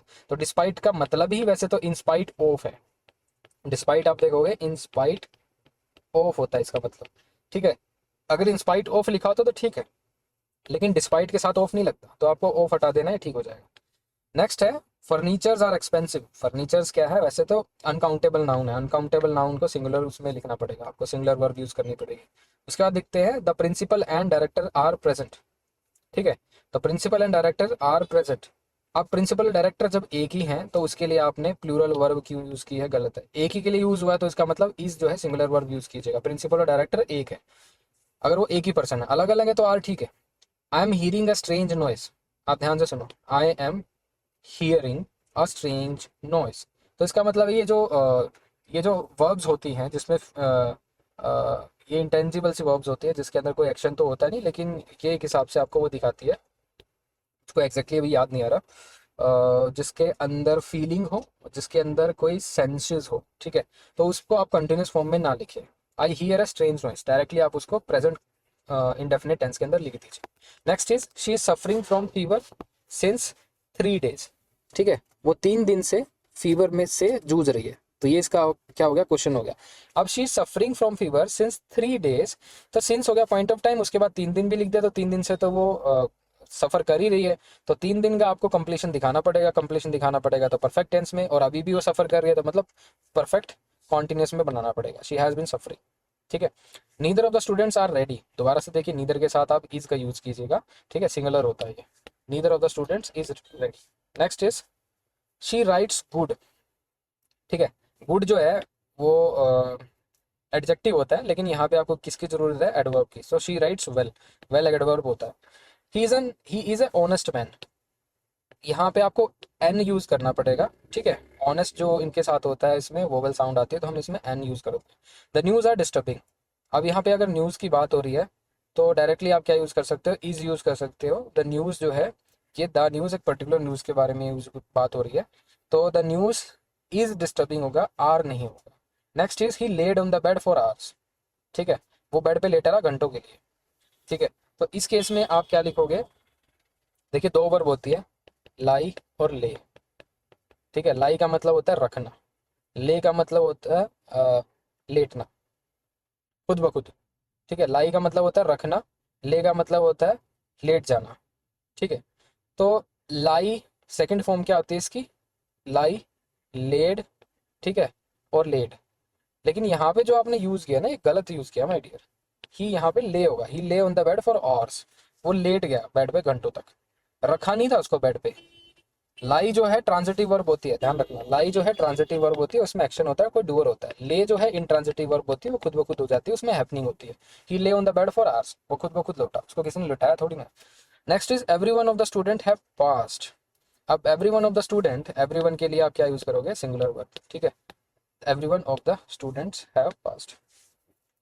Next is I look forward to meet you, ये फॉरवर्ड टू के साथ होता है ना, उसके बाद जो आप लिखते हो फॉरवर्ड टू, उसके बाद आप जिरंड लिखिए, लिखिए जिब्रंट, ठीक है, वहां पे आपको जिरंड का यूज करना है, मीटिंग आएगा। He bought a new pair of scissor, तो सीजर की जगह आप क्या यूज करोगे, सीजर, ठीक है, क्योंकि ये कौन सा नाउन है, ये ऑलरेडी ये प्लूरल नाउन के इसमें ही होता है, ठीक है, अ, इसकी जो प्रेजेंस होती है सीजर्स ही लिखते हैं हम, a new pair of scissors. Next is she is very angry on me, अब वेरी एंग्री ऑन मी, यहाँ पे देखिए विद मी होता है, एंग्री विद समवन होता है। The children enjoys playing, enjoy कैसी वर्ब है, ट्रांजिटिव, उसके बाद कोई ऑब्जेक्ट लिखना पड़ेगा, तो यहाँ पे देखिए द चिल्ड्रन इंजॉय प्लेइंग, चलो ठीक है, प्लेइंग जेरेंड था वो उसका ऑब्जेक्ट बन गया, लेकिन द चिल्ड्रन जो है ये प्लूरल था, तो उसके बाद आपने सिंगुलर वर्ब का क्यों यूज किया, तो हमने यहाँ पे प्लूरल वर्ब का यूज किया। Everyone were happy, everyone singular है तो वर क्या हो गया, प्लूरल, ये भी गलत है, तो आप क्या करोगे, एवरीवन वाज हैप्पी, ठीक है। Next is he is an university student, ये समझ में आ गया आपको, he is an university student, ठीक है, तो ये एक यूनिवर्सिटी का स्टूडेंट है, जैसे आपके एग्जाम में क्वेश्चन आया था, he is doing MA in English, पता नहीं कुछ ऐसा एग्जाम बहुत पहले आया था, तो आप डायरेक्ट इसमें क्या करोगे, he is a university student, यहाँ पे ए यूनिवर्सिटी स्टूडेंट, यहाँ पे जो आर्टिकल यूज हुआ है ए, वो स्टूडेंट के लिए यूज हुआ है, ठीक है। उसके बाद हम देखिए there is a big difference between you and I, अच्छा, there is a big difference between you and I, तो यू एंड आई नहीं, यहाँ पे मी आपको लिखना पड़ेगा, क्योंकि डिफरेंस और कंपैरिजन किसके बीच में है, यू, ठीक है, यू यहाँ पे कौन सा केस है, ये भी ऑब्जेक्टिव केस है, और ऑब्जेक्टिव केस आपको यहाँ पे लिखना पड़ेगा आई का, वो जो कि होगा me. He is died, he is died, किसी ने मार दिया उसको, नहीं, डाई जो है इंट्रांजिटिव वर्ब होती है, उसके अंदर एक्शन नहीं होता और उसके पैसिव नहीं बनते कभी भी, तो इसके लिए आप क्या लिखोगे, या तो ही इज किल्ड या फिर ही इज मर्डर्ड, राइट, या फिर ही इज मर्डर्ड, और या फिर ही इज किल्ड, और या फिर आप इसको पैसिव ही नहीं बनाएंगे, आप इसको डायरेक्ट क्या कर देंगे, ऐसे लिख देंगे, ही डाइड, वो मर गया, या फिर ही इज डेड, उसको एडजेक्टिव की तरह यूज कर देंगे, इस डाई वर्ब को एडजेक्टिव की तरह यूज कर देंगे, ही इज डेड, यहाँ पे एडजेक्टिव है, वर्ब की third form past participle behaving like an adjective, ठीक है, ये वर्ब नहीं है, ये पैसिव नहीं बना हुआ, लेकिन ये पैसिव है। Next is my spectacles is missing, चश्मे, कैसा नाउन है ये, प्लूरल, ठीक है, तो माई स्पेक्टिकल्स इसके साथ आर आएगा। She arrived at Delhi, okay, she arrived at Delhi, Delhi में अगर आ गई है तो इन यूज होता है, ठीक है, एट जो होता है किसी पर्टिकुलर प्लेस का नाम होता है, अगर किसी सिटी में आना है तो इन का यूज कीजिएगा। Next is he is strongest than anyone, अच्छा, तो सुपरलेटिव डिग्री इसमें यूज हुआ है और उसके साथ एनीवन यूज हुआ है, तो यहाँ पे ध्यान से देखोगे he is stronger than anyone, या तो आप इसको कंपैरेटिव की तरह यूज करें, क्योंकि स्ट्रॉन्गेस्ट सुपरलेटिव होगा देन कंपैरिजन के लिए होगा, कंपैरिजन दो के बीच में होता है, स्ट्रॉन्गेस्ट अगर आप देखोगे सुपरलेटिव हो गया, दोनों ही गलत हो गया, तो आप इसको एक के अंदर ही चेंज कर लीजिए, ही स्ट्रॉन्गर देन एनीवन, वो ठीक है। नेक्स्ट देखते हैं, the reason why she left is because he was ill. ठीक है, अब ध्यान से देखो, the reason why he left is because he was ill, ऐसा ही क्वेश्चन आपके एग्जाम में भी आया है, the reason why she left वो was reason best known to her, ऐसे करके कुछ क्वेश्चन आया था बहुत पहले। तो इस केस में देखिए आंसर क्या है, the reason why he left is that he was ill. तो रीजन के बाद आपको क्या लिखना है, एक ऐसी क्लोज लिखनी है, नाउन क्लोज, जो कि उसको बता सके। बिकॉज के बाद हम क्या लिखते हैं, बिकॉज के बाद हम जनरली एक रीजन लिखते हैं, ठीक है, कोई फैक्ट लिखते हैं, कोई नाउन लिखते हैं, लेकिन ही वॉज इल जो है कोई फैक्ट नहीं है, कोई नाउन नहीं है, उसके बाद ये क्या है, एक क्लोज है। तो हमने क्या किया, the reason why he left is that he was ill, उसको हमने एक क्या बना दिया, एक हमने उसको नाउन क्लोज बना दिया, समझ गए। उसके बाद आते हैं, he is capable to do the work. अब इसके अंदर प्रॉब्लम क्या है, he is capable to do, he is capable of doing the work, capable के बाद ऑफ आता है, उसके बाद हम जेरेंड का यूज करते हैं। He is marrying with my sister, देखिए जो वर्ब है मैरी, मुझे इसमें ही प्रॉब्लम लग रही है, he is marrying with my sister, तो he is marrying my sister, तो डायरेक्टली इसके बाद क्या लिखोगे आप, ऑब्जेक्ट लिख दोगे। One of my friends are doctor, one of my friends, one मतलब सिंगुलर, यहाँ पे आपने प्लूरल वर्ब इसके लिए यूज कर दिया, वो कि गलत है, इज आएगा। Next is he made an mistake, he made an mistake, right. तो इसमें आपको क्या प्रॉब्लम लग रही है, एडजेक्टिव की, सॉरी आर्टिकल की, हाँ इसमें आर्टिकल की ही मिस्टेक है, आपको ए का यूज करना है। Next is neither the student nor the teacher were present. अब ध्यान से देखो, नीदर के बाद द स्टूडेंट लिखा है, नॉर के बाद द टीचर लिखा है, फिर उसके बाद आपने वर का यूज किया। अब इसमें जो वर आता है ना, वो इमीडिएट इसके बाद जो लिखा होता है सब्जेक्ट, उसके हिसाब से आता है। इमीडिएट सब्जेक्ट कौन है, द टीचर के बाद वॉज आएगा, ठीक है, सिंगुलर है the teacher. I have a few works to do, ये भी बात ठीक है, I have a few works to do. अब फ्यू वर्क, ये क्या होता है, वर्क जो है अनकाउंटेबल नाउन होता है, इसके साथ अ फ्यू नहीं यूज होता। I have a few pieces of work to do, ऐसे लिखना पड़ेगा। The Himalayas are to the north of India, अच्छा बात तो ठीक है, the Himalayas are to the north of India. So अगर हम इसमें देखें, this particular statement itself is correct, the Himalayas are to the north of India, correct है। he reached to the station, कई बार ऐसे क्वेश्चन भी आते हैं आपके सामने जो करेक्ट होते हैं, उसको करेक्ट ही रहने देना, नेसेसरी चेंजेस मत करना। He reach to the station late, अब यहाँ पे आप देखिए, he reach to the station late, यहाँ पे जो आपने लिखा है ही रीच्ड, टू की जरूरत नहीं है, रीच जो वर्ब है ट्रांजिटिव है, उसके बाद डायरेक्ट ऑब्जेक्ट लिखिए, एग्री। तो रीच्ड के बाद आप डायरेक्ट ऑब्जेक्ट लिख दीजिए, द स्टेशन जहाँ पहुंचा है वो। Next is the climate of Shimla is better than Delhi. अब climate of Shimla is better than Delhi, than that of Delhi लिखना पड़ेगा, क्योंकि क्लाइमेट ऑफ शिमला और क्लाइमेट ऑफ दिल्ली के बीच में कंपैरिजन हो रहा है, ना कि क्लाइमेट ऑफ शिमला और दिल्ली के बीच में। तो इसीलिए climate of Shimla is better then that of, ये जरूर लगाना है, ठीक है, देन दैट ऑफ, ये दैट ऑफ लगाना जरूरी है, क्योंकि दैट ऑफ सिग्निफाई करता है कि क्लाइमेट ऑफ दिल्ली, ठीक है। तो क्लाइमेट ऑफ शिमला का बेटर है किससे, than that of Delhi, than that of का मतलब है climate of Delhi. Next is she has went home, ठीक है, she has went home, go went gone होता है ना, तो ये तो गलत है, वैसे थर्ड फॉर्म आएगी, हैज के साथ जो है वर्ब की थर्ड फॉर्म आती है, इसको परफेक्ट बनाने के लिए, she has gone home. Next is I am knowing him for 4 years, ये नो जो वर्ब है कंटिन्यूस फॉर्म में नहीं आती, वेल ये गलत है, I have known him for 4 years आएगा, परफेक्ट टेंस बना दो, और 5 years। Next is he arrived at 8 AM in the morning, okay, वो 8 बजे जो है ऑफिस में आता है। So he arrived at the office at AM, इसके अंदर ये बस गलत है, ही arrived at the office, arrived at somewhere होता है, अराइव्ड एट टाइम नहीं होता, तो आप डायरेक्ट क्या लिखोगे, ही arrived at the office at 8 AM। ये मिस पोजिशनिंग ऑफ वर्ड्स है, इसके क्वेश्चन आते हैं, वर्ड्स आगे पीछे हो जाते हैं। Next is he suffering with cold, तो ही सफरिंग विद कोल्ड में आप लिखोगे ही सफरिंग फ्रॉम कोल्ड होगा, तो if you are suffering from something उसके साथ फ्रॉम लिखिए, ठीक है, विद मत लिखिए। Next is the old man walks slow, ठीक है, the old man walks slow, slow जो है ये यहाँ पे एडजेक्टिव है, लेकिन आपको एडवर्ब लिखना पड़ेगा, slowly. The manager with his team are working hard, the manager with his team are working hard, ये आर किसके लिए यूज हुआ, मैनेजर के लिए, फिर तो ये गलत है, इज होना चाहिए, ठीक है। उसके बाद हम देखते हैं he is a man of word नहीं होता, हिज वर्ड होना चाहिए, ठीक है। ये प्रोवर्ब अच्छे से लिखिए।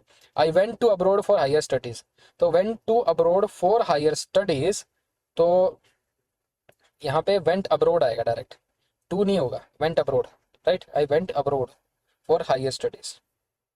Next is the boy is junior than all his classmates, the boy is junior to all his classmates आ जाएगा।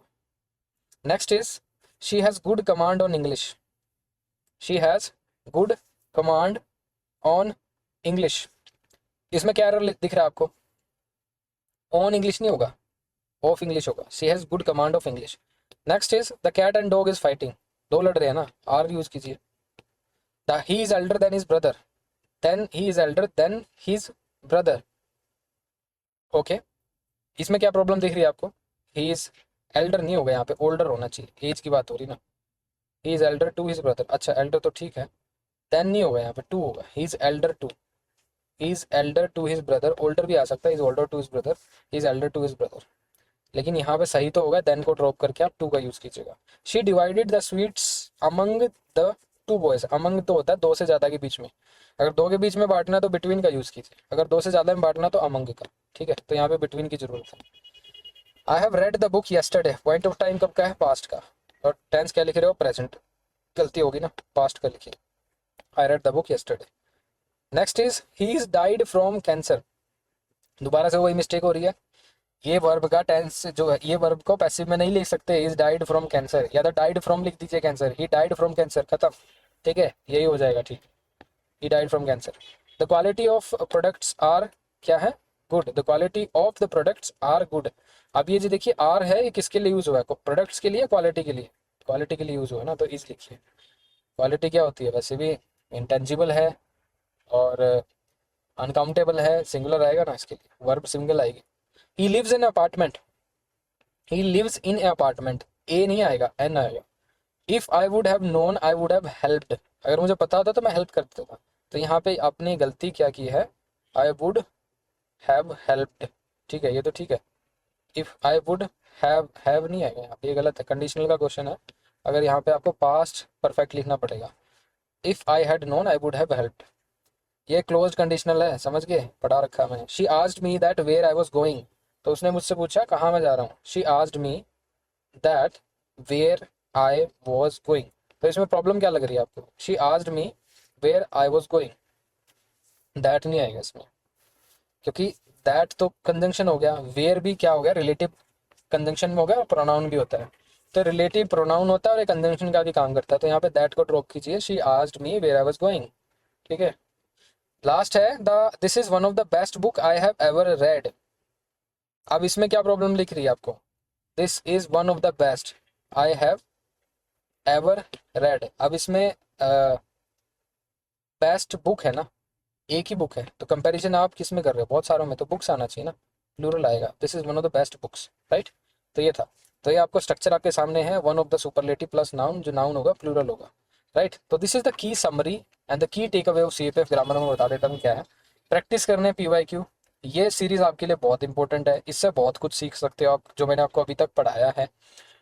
पीवाईक्यू इसी हिसाब से आ रहे हैं, इसी बेसिस पे आ रहे हैं, ये भी कर लिए, बहुत अच्छी पोजीशन में हो गए। एग्जाम हॉल में जब जाओगे, बीच में आपको टाइम मिलता है, ठीक है, 2-3 घंटे आपको रेस्ट करने को मिलता है, उस 2 घंटे में वीडियो देख सकते हो उस टाइम पे, ठीक है।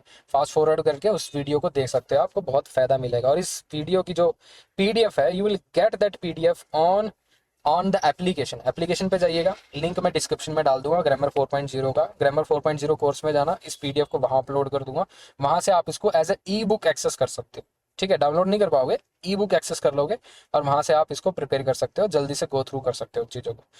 बेहतर क्लैरिटी चाहिए, मॉक टेस्ट लिखने हैं, ये सब कुछ करने के बाद अगर आपको मॉक टेस्ट लिखना है ग्रामर 4.0 के अंदर, 10 फुल लेंथ मॉक टेस्ट है, 25 नंबर के 10 टेस्ट है, उनको आप लिख सकते हो, अपनी प्रिपरेशन उनसे कर सकते हो। और टॉपिक्स तो आपको पता ही है, टॉपिक्स अच्छे से डिस्कस हो रखे हैं, स्टडी मटेरियल है उसमें, तो ग्रामर 4.0 कॉम्प्रिहेंसिव है, अगर आपको ग्रामर में कोई चीज़ की प्रॉब्लम आ रही है तो, इंक्लूडिंग मॉक टेस्ट, पीवाई की solution, segregation of questions on the basis of PY. This is all, thank you.